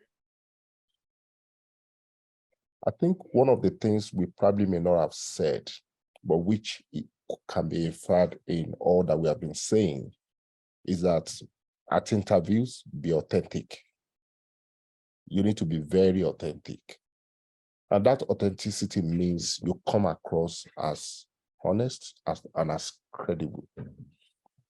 You could get to some questions where you are not really sure. It's okay to ask them to repeat that question. first to test that you understand or to give you time to think through your answer. And in the event that it's still something that is outside of your area of knowledge, it is okay to say, you know what, I do not really understand, or I can't respond to this, and try and explain how else you see it. You see, that authenticity in itself is a breath of fresh air, and not a few persons on the interview panel will score you very high. So saying that I do not know it, or this is how much I know up to, is in itself a valid answer. Then if you are, the second question around how do I get myself eligible for admission into a university? Even admission into a university or an institution of learning is going beyond usually just looking at your academic scores. That's not to say your academic score should not be okay, but it's a combination of your academic score, your references, and other things that you bring into it. Now, one powerful thing you could do is research the school. Most schools, go to their website and they will show you the class of, so if you're trying to get admission for 2024, look at the profile of the class of students of 2023. They will give you a small biography of each one of them. As you look through, you begin to see what seems like a recurring decimal for each one of them, and what probably seems like what is absent in your own profile. For some, you are targeting an Ivy League school. It tells you, oh, this candidate can speak 4 languages. This candidate he plays 3 different musical instruments. He's a sportsman, and so on and so forth. Those things help. Then in advance, don't wait till when it is time for you to apply. When you are, for example, in your year 1 or year 2 or year 3, start looking ahead and say, what is the profile of the kind of people they are admitting to this school, so that you can make the necessary adjustments. That would help. Thank you. I want to tag on to that. The first question about navigating difficult questions. Again, it's a conversation. And if you're in a conversation and somebody asks you a question, you don't know it, you can handle it tactfully, right? By saying, I'm not really sure about the answer to that. Or, that's an interesting question. Let me think about it. Like, that's how you react if it's a conversation. But if you think it's a trial, then the moment you don't know the question, you start like, breaking down. It's like, oh, I'm going to get this one wrong. And so remember, it's a conversation. Because sometimes when you ask a difficult question, you can ask a clarifying question to help you think through what they're trying to ask. Because they may ask you a question, you might thinking, this is what they're asking, but then you say, well, I think I have an idea. Could you tell me a little bit more about what context you're referring to this in? And then they start explaining things like, oh, now I know what you're talking about. So it's a conversation, and you can ask questions so they could clarify it, and you don't have to panic. And if you don't know it, it's okay to say, you know what? I don't know it, but can I get back to you on that? And then you could go back and research, send them an email and say, well, I did some research and here's what I think. Now that what seemed like was going to be a disadvantage, you could turn it into an advantage because you said, can I come back to you? And they're like, sure. And you went, you researched, and then you came back with an answer. That's how people behave at work. If I'm working for Bite and he asked me a question, I don't have an answer, that's what I would say. I would say, let me get back to you on that. And I'll go research and get back to him on that. So if I demonstrate that in an interview, he's going to say, that guy can work for me. Switching to selling yourself when you're applying for school. Again, there's competition. There's competition. There's not only competition for admission.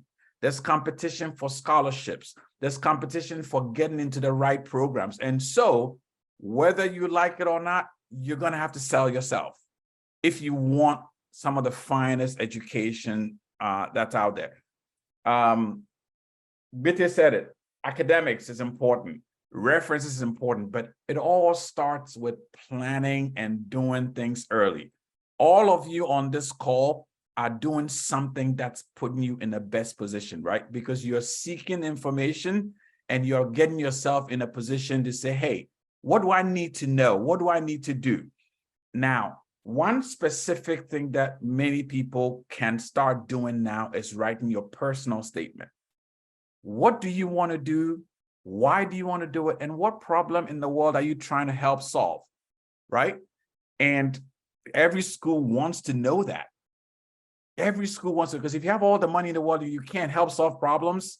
People don't really want to bring you into their schools. Now, the things that you're going to write in your personal statements have to be true and authentic. So if you want to solve world hunger, what are you doing now that could say, hey, I did a project to raise money to help people who are hungry? There's not a reason for you to write a personal statement that you can't demonstrate that you did something, which goes back to the earlier point that we answered about being a self-starter.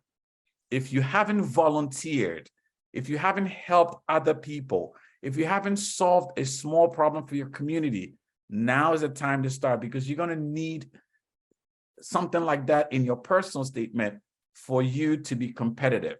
And at Come Study International, we work with a lot of students who will come in and they're like in their final year and they're trying to make things up. They're trying to create things, and you ask them questions. So tell me more about this. And then they start like, well, they are trying to fabricate things. And when a school sees that you're fabricating things just to think, just to convince them, immediately your deception could get you disqualified. So start now. And there's so many problems you could help solve in your community, in your church. Ask family members. There's always something that you could do to help people that could come back to help sell you. Powerful words. Volunteer. Start Thank now. you. So Start let me just early. jump in quickly Yeah. here. Okay. Oh, sorry. I'll speak when you're done. I'll speak when you're done. Are you done? No, go ahead, please. Okay. So I just saw in the chat box that Keaton asked how to sell yourself in a document. I assume that document will be your CV, especially for university admission. And I'm going to latch on Kay's comments just now. So, what else have you done? Have you done some volunteering work? And it could be teaching in church. It could be, giving some time to motherless babies' homes to go and teach them, in class. It could be putting your old books together to drop, at maybe motherless babies' homes, or, just some kind of social responsibility. It could be playing the guitar in church, or, other activities that you're into, that could serve, that maybe some other people have. And this is the time to start building that dossier up now. This is the time to start doing that. So I have a friend whose daughter just got admitted into an Ivy League school in the university. And I just, out of curiosity, I said, oh, so what did you do, differently? Oh, she said, oh, from when she was a little bit younger, she had enrolled her in a school to go and learn how to make hair. She used to take her to less privileged homes to teach during the weekend, during the holiday, and little stuff like that. She learned how to play the piano, so those were some of the things that she put in her CV, in her dossier, when she was applying to the school and she was considered, for admission. So those are some of the things that you can do, Kito, that would make you stand out, that will make you top of mind when you're applying into schools. Thank you very much. Thank you so much, Tolu. Let's move on and take a couple more questions. Yes, I know that this session is really targeted at the young people, but again, people like me with over 25 years of work experience, we also want to know, if I'm going into a new job, if I'm going into maybe applying for a senior management program and I have to do a paper, what exactly are those things that they would like to see? So we'll come back to us. Let's hear from Sophia or Kyei. Then we would hear from Toba and Timmy in that order. Sophia, please ask your question and please put on your video so we can see you. Good evening. My question is, how do you sell yourself without sounding too arrogant or cocky about yourself? Thank you. Nice one. Be bold, but not fierce. Okay, Toba, can we hear from you? So we'll take the answers together.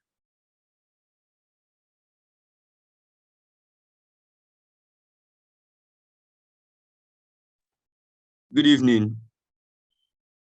So my Good question evening, is, Thomas. if as the interviewee and the interviewer says something that goes against your beliefs, how do you react after? Do you stand by your beliefs or you go with what he or she says? That's a really interesting question, Toba. Great questions. Great question. Yeah. Can I jump in and start with the first one and then touch on the second one and other panelists could jump in? Okay. So there's something about modesty that as Africans, we're trained to be modest, right? And we don't talk about ourselves to the point that sometimes it borders on being timid or coming across as timid. There's the other extreme too, where sometimes we overcompensate, right? Where sometimes people feel like more is better. But the answer is somewhere in the middle, right? Which is based on knowing your audience, right? Because if you're talking to people who want you to be confident because the job that you're required to do wants you to talk more about yourself, and that audience wants to know more, not telling them more can work against you. And sometimes it might be just a preliminary interview and they just need very basic top level questions and answers. And then you probably run on, and then people think you're talking too much. So knowing your audience is important. And so if you're presenting, for example, a CV or a statement of purpose to people, it's helpful to do some research to understand what are they looking for, right? What are they looking for so that you don't overdress or underdress, right? To use an analogy we used earlier on, because you might overdress for a certain situation, whereas that same situation, that same information would have been a good fit for another one. So know your audience. Who are you talking to? Because you don't do just one resume and send it to every employer. Depending on the job you're applying for, you might need to adjust your resume because they probably don't care about certain things on your resume, but some people might care. So doing a little bit of research and talking to people you trust. You're on this call, you know Tolu is in HR. Giving her a call and say, hey, I'm applying for this job. Can you look over my resume or my statement to see if I'm thinking about things correctly? That could help you trim things. If you're honest with what's on there, chances are it's going to be okay. But leverage people around you to make sure you are thinking about your audience appropriately so that you're not overselling yourself or underselling yourself. And Toba's question was, if you are in an interview and you don't agree with what the interviewer said, I would say, again, know your audience. If the person says something that you can move on without commenting on, move on without commenting on, because that's not probably the right forum for you to challenge them. Now, if they said something totally disrespectful, well, that's probably a signal to you that you don't want to work there. But you want to pick your battles, because chances are he's coming in from a place of authority. And if he comments, for example, about your look and it's wrong, you could probably say, I don't think that's a very appropriate thing to say, right? And respectfully respond to it. But that's about how far I will go in commenting about something. And it's also, I don't think the other side is also appropriate. As somebody says something very demeaning, like you're a woman, you go into an interview and then the interviewer start making inappropriate gestures to you. You're not supposed to just take it. You should be able to say, sir, I don't appreciate that. Could we focus on why we're here? And if you feel like they're going over the line, you should be able to, walk out and appropriately protest it. But there's a certain dance that you need to do by understanding your audience, the context, and picking and choosing your actions thoughtfully. Okay, if I can just jump in right behind you, okay, thanks for that. Back to Sophia, I guess I got that right. There is a very simple framework that you can use to introduce yourself and hopefully does not make it come across as arrogant. It's the letters, it's called EESC. EESC. If I'm given the opportunity to talk about myself, the first thing is I talk about my education. That's the first E. And if you listen to the bio that was read to you by Kumbi, you would see some semblance of that. You talk about education. This is me. I went to this school. This is what I read and all of that. And then after that, you talk about your employment. If you are somebody who is looking for a job, I've worked in this, I have this kind of experience and all of that. And then the third thing is talk about the skill set that you bring into the role. But the last thing, which you then talk about, is your character. Who are you? What do you stand for? So if you just keep that at the back of your mind, it helps you to stay focused on talking about yourself, the things that are relevant, the things that will not make you come across as grandstanding, but you're focusing on, I am this person, this is my education, and you don't say, let me talk about education, but you use it as a guide, framework at the back of your mind in order to guide your own response in terms of how you handle that. Toba, I think the only thing I will add to what Kyei had said is that we do come up, not just in the interview, at work with people who share views that are different from ours, some of them very senior. And like you rightly said, not all of them deserve response, but there are some of them that you can't run away from. And you have to come to a point where you ask yourself, to what extent is my response an issue on this? Is this an issue that has to do with a fundamental view that I hold, that I've considered as a principle? Every organization talks about their values, and as individuals, we also have our own values. Is this a statement? Is this a view that runs contrary to my value? There are other things I can flex on, but if it is one that is about value, perhaps that's one, like Kyei said, is giving you an indication you're in the wrong place. So if somebody is asking me to make a statement about things that has to do with honesty, something that has to do with integrity, something that has to do with respect for people, those are core values that each one of us must espouse. Any organization that is asking you to undermine that, please be careful of such an organization. It's not one that would last. Now, on those ones, if I have to, I will be clear where I stand, but I also must not be coming across in a way that I then tell the individual, you don't know what you're talking about. State your views, state where you stand with respect to the issue, and be willing to move on. It's not a debate, but it's one that is clear where you stand. Some of those questions are not being asked sometimes in order to see whether you agree or not. Some of them could actually be testing you and testing your value system. So just keep an open mind as you respond, but be very clear. Who am I? What will I accept? What will I not accept?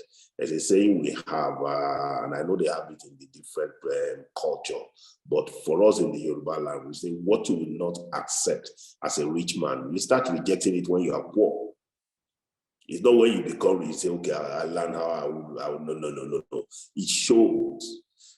I said, yeah, you can't be a lizard in Lagos, and then you get to London, you think you become an alligator. It won't happen. Who are you? You need to sort that out first. You need to settle that and let that define you as you come to crossroads of dilemma. How will you respond? If you don't have those core values to guide you, you'll be confused. You'll be who you really don't want to be. Okay, thank you. Back to you. Thank you. Thank you so much for that. I love that. Thank you. Let me just add quickly to that too. So, okay. Go ahead, please. All right, I'm sorry, my network is not great anymore, so I guess I'm jumping into conversations. So I was just going to mention before Mr. Falade came up to say that the culture, so the comments by such a person may be a reflection of the culture of the organization. Not all organizations will best fit for you. If the culture doesn't suit your kind of person, and if you don't see yourself fit into that kind of culture, then perhaps that's not an organization that you want to work in. Even when you get the job, you may be very unhappy. So you need to understand the culture of every organization and determine for yourself if that is the kind of organization that you actually want to work in. So you have that option as well, to choose from. Thank you. Thank you so much, Tolu. So an interview is a two-way street. You are assessing them same as they're assessing you, and every organization is not for everyone. So find your best fit. But it's important to know who you are, what are your core values. And I really love that proverb. You said it in English, but I'll say it in Yoruba. And it's really beautiful, but really, you know who you are. Your core values do not change. It's a reflection of who you are, what you stand for, and that must shine through your interview. As a matter of fact, it must shine through every interaction that you have with people. So that's really brilliant. And I love the guide.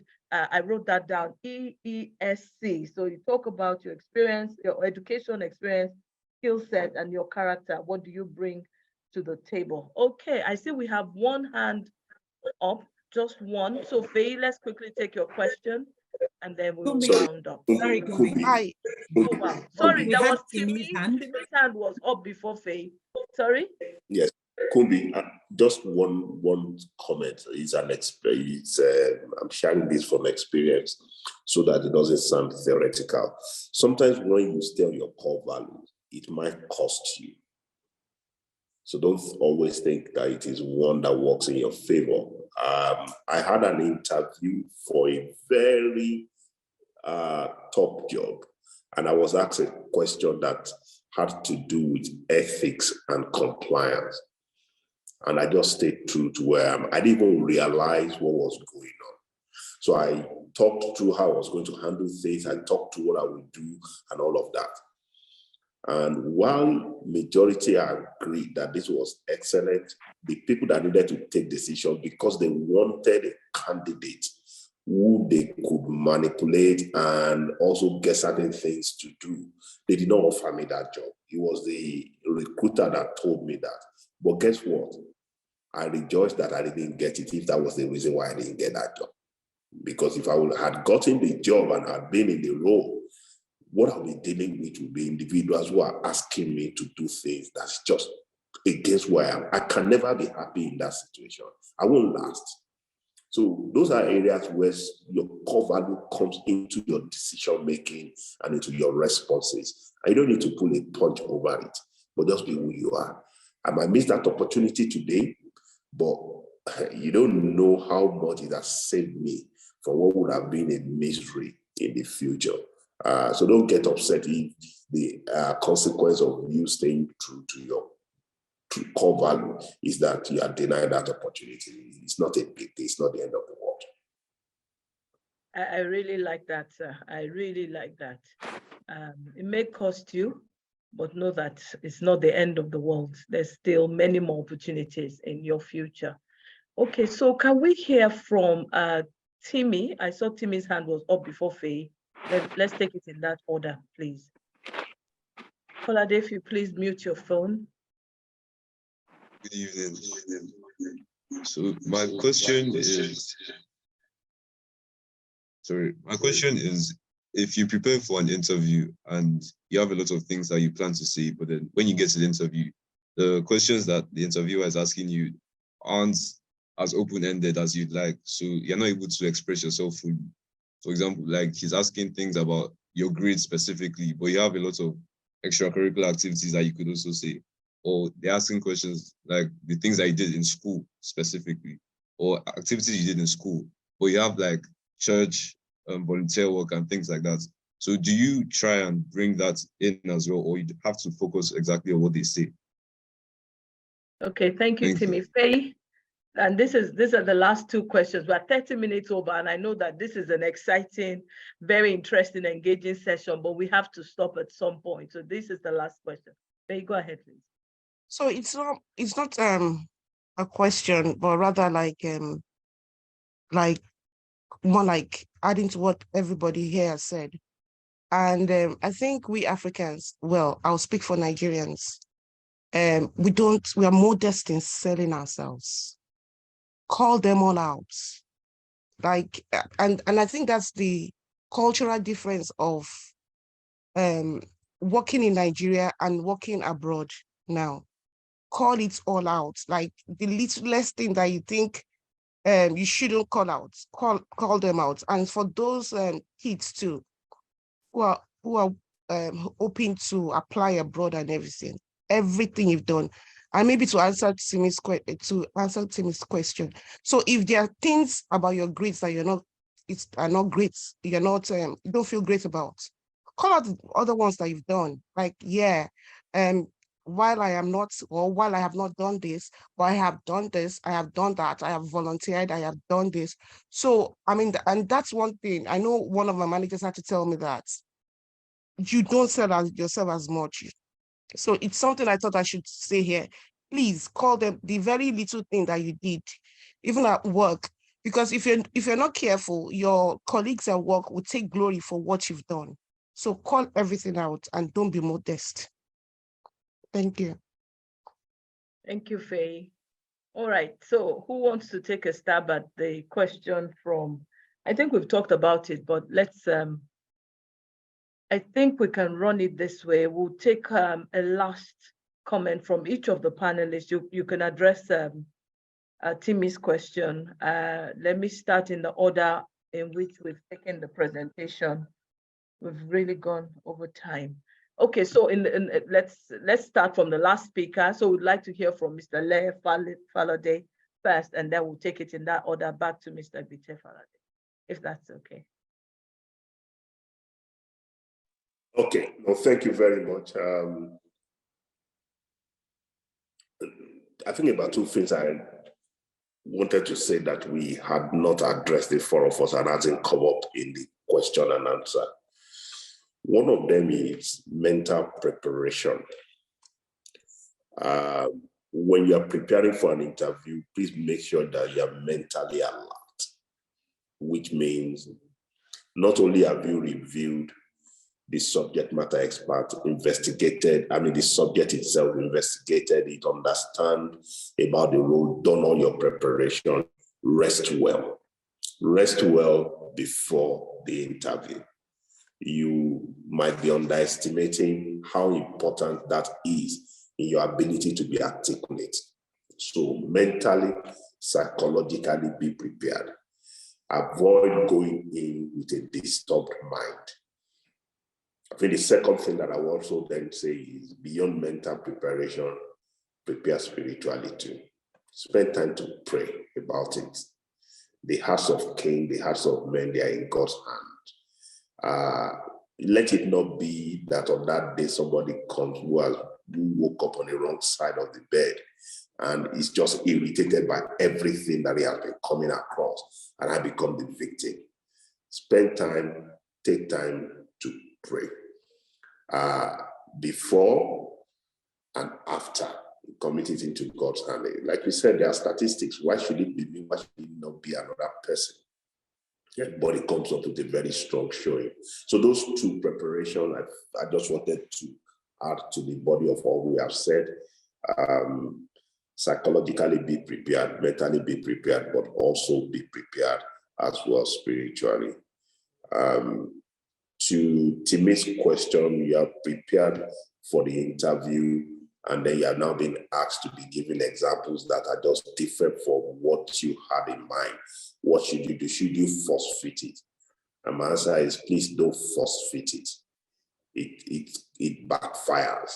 It will actually show that you didn't understand the question.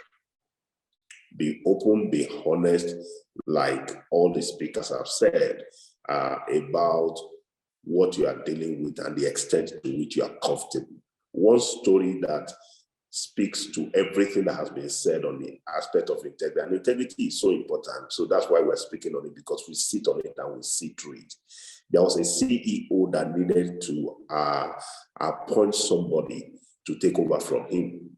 And there were potential candidates. And all this guy did was to give them beans seed and give.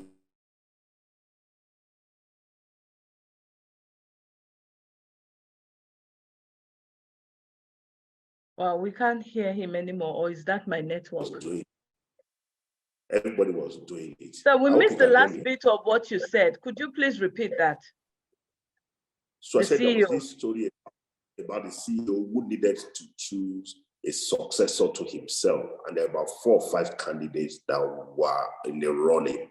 And the only test that he administered to them, he didn't tell them it was a test, was that he gave them beans seed and a pot and asked them to go and plant it, and gave them a period of time that they would come back. And they planted it, they were watering it.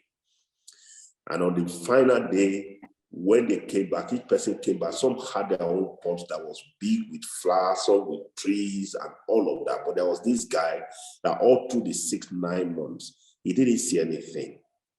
And his wife was even mocking him. He said, well, this is all I have seen. I've watered it, I've planted it. There's nothing that has come out of it. And the story is that as he came in with his pot, not having anything, the other 4 colleagues with their own planting were making fun of him. Said, this guy looks like he didn't even understand anything about agriculture. And when the CEO was going to speak, he went to that guy and said, this is my success. And everybody said, no, he couldn't even plant a seed and bring it to the point where it grows. And the CEO said, for each one of you, I gave dead seed. So all of them had now, the other 4 had taken that seed to another seed and presented it as if that was the seed they were given. Integrity, honesty. And in all the comments that you would have asked in the responses, you will continue to see that it plays a role. There's nothing that undermines you, irrespective of your qualification, than a detection that you are not honest in all that you are doing, because we are looking at people that you can commit company resources into their hands and you can be sure that they will take care of it. A principal aspect of it is your character. So if you don't know it, if it is not one that has come up, or what they are asking is not what you are prepared for, I think Kyei has responded to that, Gite has responded to that. Just take time in accepting the limitation of where you are and make a commitment to come back with what you think should be the rest of the things that you don't have. And I will leave it at that level. Thank you, Kito. Back to you. I mean, thank you, Kumbi. Back to you. Thank you, Mr. Falade. Fantastic. Do not lie. I love that. Don't lie. I love that. And Dr. Omolade Falade says, eat well in addition to rest well, and then pray about it. You cannot overemphasize that the power of God in all of this that we do. All right. We'll go to the next person, Kyei, Amoako. Could we hear from you? Final words, final thoughts, please. Totally. So fun fact, if you ever see a name from Ghana that has K and Y together, it's pronounced with a CH. So it's Che. So that's for all of you. But thank you for having me.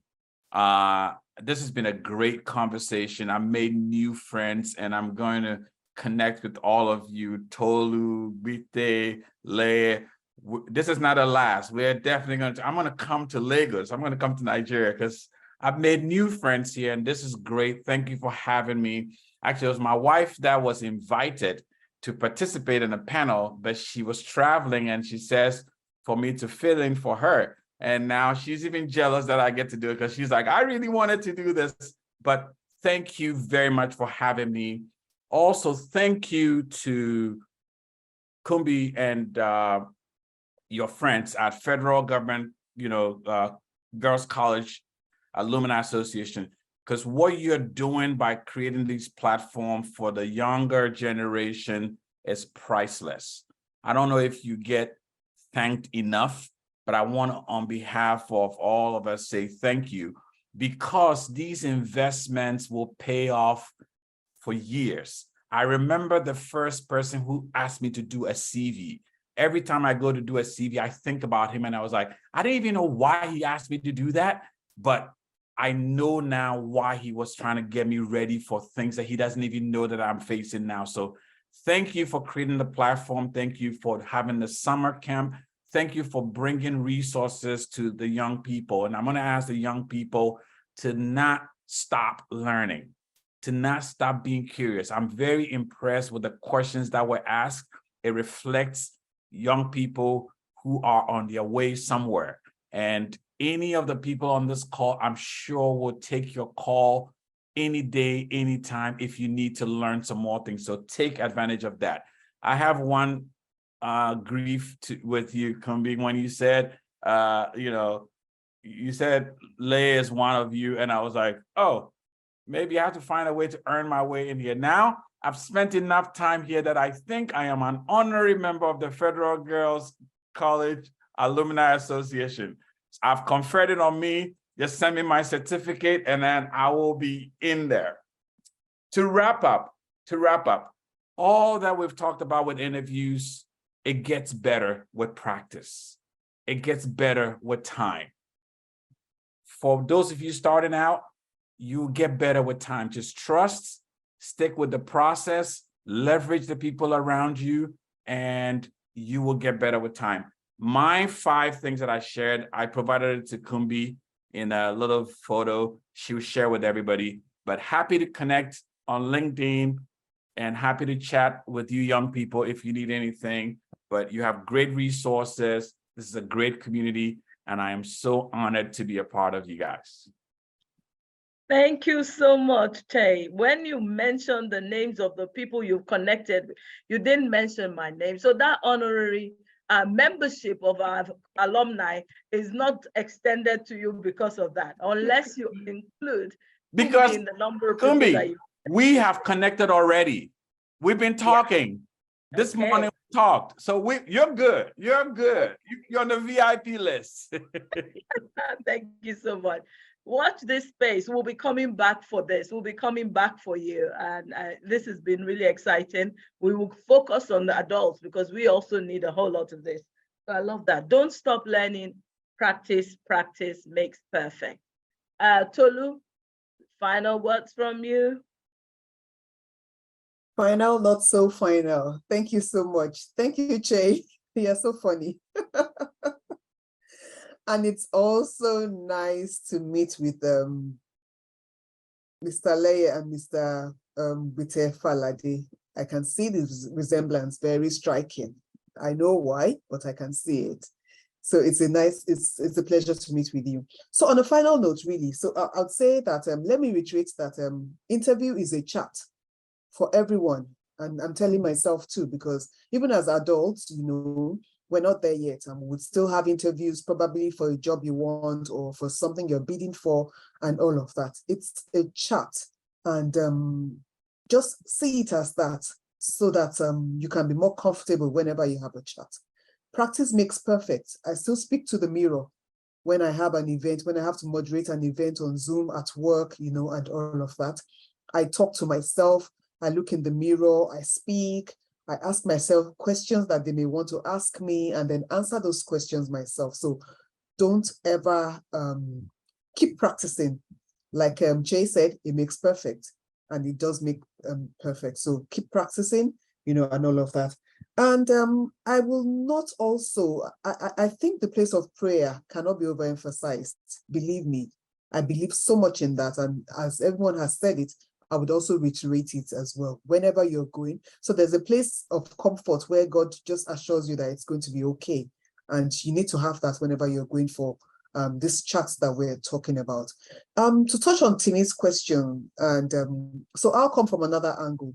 Sometimes you have an opportunity to add to whatever question you've been asked. So this person has asked you her own question and you've answered it.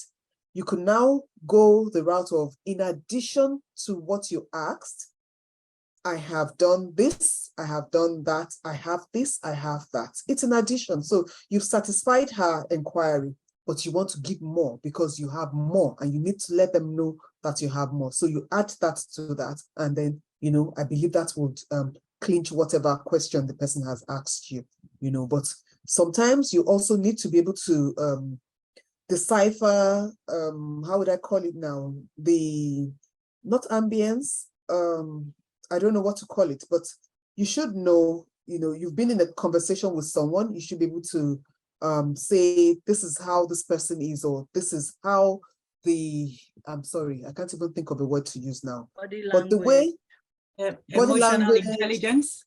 Yes, yeah, emotional intelligence helps you to understand that, so you understand in a few minutes the kind of person this person is the person a reasonable person? You can meet unreasonable people and tell immediately that these people are unreasonable, and there's nothing that you want to tell them that they will take from you. So if there's no need wasting your time, then don't waste your time. But if it's a flexible person, someone that you can see who is already smiling at you, and all of that, just take the opportunity. Don't ever lose any opportunity to sell yourself or to put your best foot forward. So always look for those opportunities. So even while I was talking here, I could see that when I was speaking, probably Susan was smiling. I focused on Susan's face because she was smiling at me. And that gave me some confidence. It made me talk some more, and all of that. So when you're in an interview and there's so many people, look for that person that is, goading you on. Someone that is giving you a small smile at the side of their, lips. You can see that person. So focus more on that person than the person that is frowning, because you don't really need that frown. So, that gives you some more confidence, and then you keep speaking, and all of that. But never lose an opportunity to sell yourself, and look for those tiny opportunities here and there, and, latch onto it. And I wish everyone all the best. I wish all of us all the best, because we still have interviews that we're going to be attending as adults and as children on this call. So it's really nice to be here. Thank you for the opportunity. Thank you so much, Tolu. I love that. Look for those tiny signals. Watch the body language. When you see the positive nods, the affirmations, latch on that, and never forget to sell yourself. Pray, practice, and it's just a chat. At the end of the day, it's a two-way conversation. Brilliant. And last but not the least, Mr. Falade, your final thoughts before we wrap up and call on the president of the association to say a few words.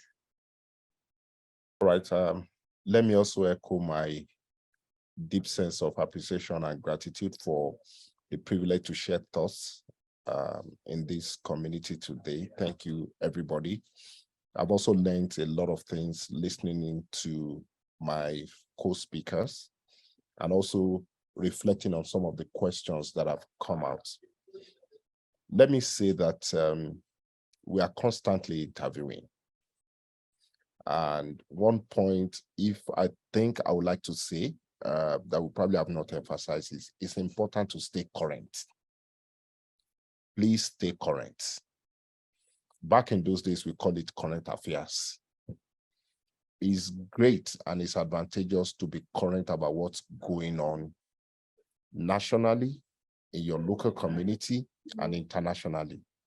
All these things shape your worldview and helps you when you're fielding questions.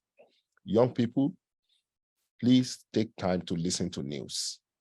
Take time to read news magazine, newspapers. Just immerse yourself to understand what's going on around you. They give you an edge when you're speaking. And in addition to that, please, again, we've said it, Tolu has emphasized it, it's a chat. Go with the intention of having fun. Don't put yourself under any bar of pressure. Make up your mind that you're going to have fun. It's okay if you don't get the job, but it's bad if you don't get the job and you're still stressed out at the interview. You shouldn't lose both ways. So make sure that the interview is as enjoyable as you can make it to be. Be all smiles, be all positive, no tension, and just make it an enjoyable experience. And if you can, if you don't get the job, find a way to reach out and ask for feedback. The feedback may be either what you came short on, maybe either the way you fielded questions. Each interview that you go for should not be lost. The value should not be lost. You should be able to take something away from it that helps you with the next interview in case you don't get that one. I've attended interviews that it is my cumulative learnings from some previous interviews that stood me well for the ones that I got right. So either way, don't waste the opportunity of that interview. It's either you are getting it or you are getting feedback that helps you with subsequent ones. And I'm sure you guys will be fine. Thank you. Thank you once again. I don't think I need to write an application to be a member of this forum. So membership number. I will see the secretary afterwards. Thank you. Thank you so much, Mr. Falade. I really love that. Yes, you are an honorary member. Every speaker on today's conversation, simply brilliant. I love the bit of get feedback. Everything is a learning experience. Have fun, be relaxed. Double jeopardy, you are stressed if you're at the interview and then you don't get the job. Why? So, be positive, radiate positive energy, and ensure that you do get feedback at the end. Sometimes at the end of the interview, they give you feedback. Sometimes you send them a note and they do respond. Really excellent sharing. Thank you. We've come to the end of the session today. It has been fully engaging, so much information.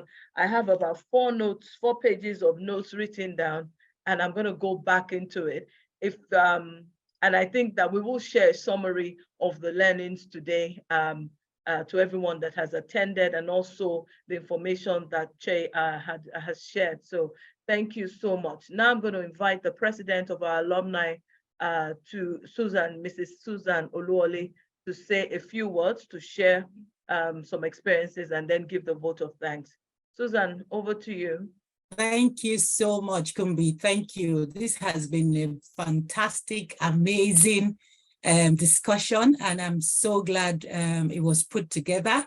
We've actually gone way overboard our time, but as you can see, there's so many of us still left here wanting to just, end with the program. And so I'm so thankful to all of us that have remained, and especially to our speakers.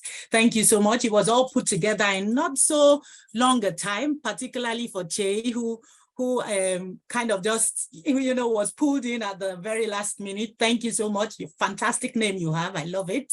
And thank you for stepping in when Adele couldn't make it. Thank you so much.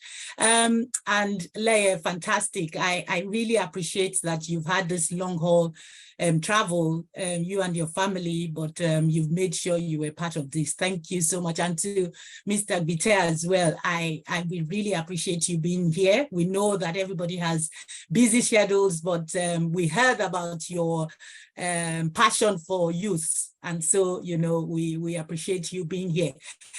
Just as a takeaway, I also have a lot of notes that I'm taking away, and Kumbi and I would share notes afterwards and also share to others. But just 2 experiences I've had. My son had to do an interview for an A-level school after COVID, and so it was online. And, he was applying for a sports scholarship as well.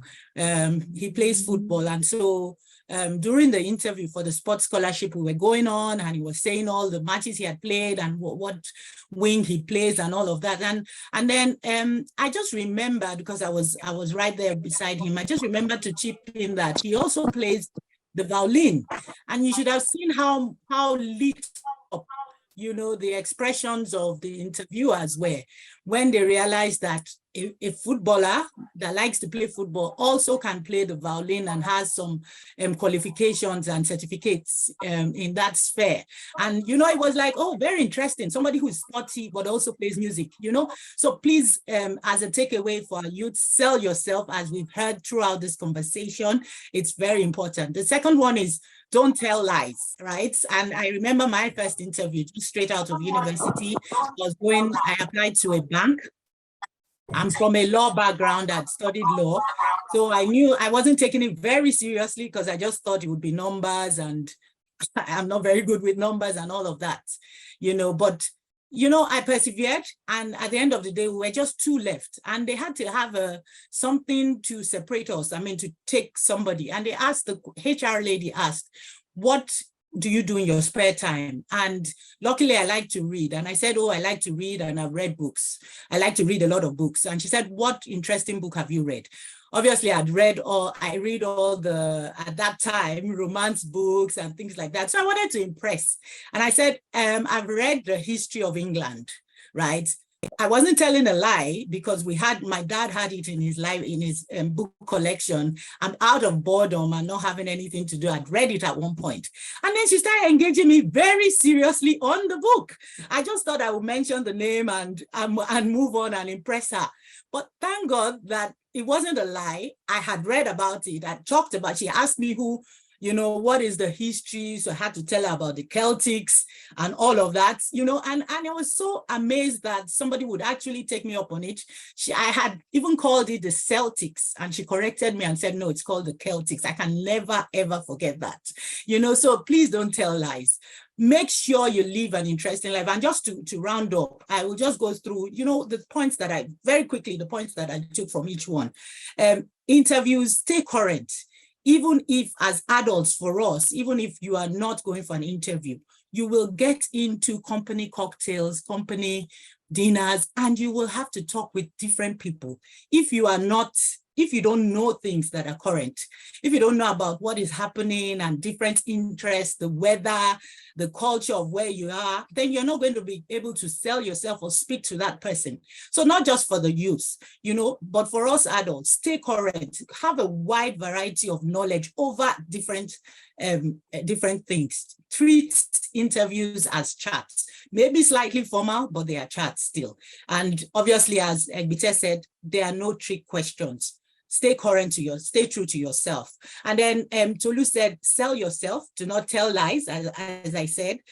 Observe etiquette and be bold, but not fierce. There's a distinction, be bold, but there's a thin line, but learn that thin line. And then Mr. Kyei says, interview is a two-way conversation. Listen as well as speak. Mind your brand for the youth, particularly.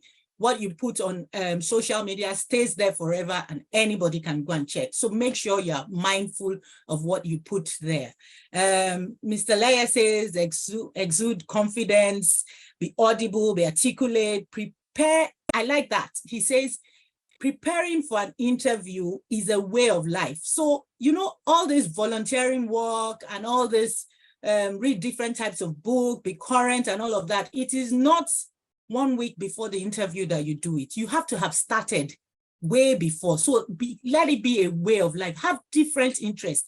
Be open to trying different things so that when that opportunity comes, and it always comes, you will have something to say, that is beyond your academic work, right? So it's been fantastic. I just thank you so much for this. And as Kumbi said, we will be calling you back. Kyei, you didn't mention my name, so that honorary admission is still on one leg. But thank you so much, Mr. Leye Falade. Thank you, Mr. Adegbite Falade. Thank you, Kyei, Mr. Kyei, Amoako, and thank you to our wonderful family sister, Tolu Uwadia. Thank you so much, everybody. And of course, thank you, Kumbi. You've been fantastic, as usual. And to our children, to our wards, and to, just to everyone, share with your friends as well, and keep at it. You will get there, you will make it. Tayo, you will get that fantastic job that you're looking out for as a lawyer. Just persevere and, pray, as we've all heard. And Kiton is going to be reaching out to Kyei for his personal statement very soon, I'm sure. So thank you so much, and God bless you all. Thank you for your time. Thank you, Madam President. Thank you, everyone, our speakers. We love and appreciate you. And thank you to everyone. We had almost 50 people on the call, which is what I said to you, Kyei. 28 registered participants, but I anticipated that we'd have about 50 people. Thank you, everyone. Let's have a fantastic evening, and God bless. Bye-bye for now. Thank you. Bye.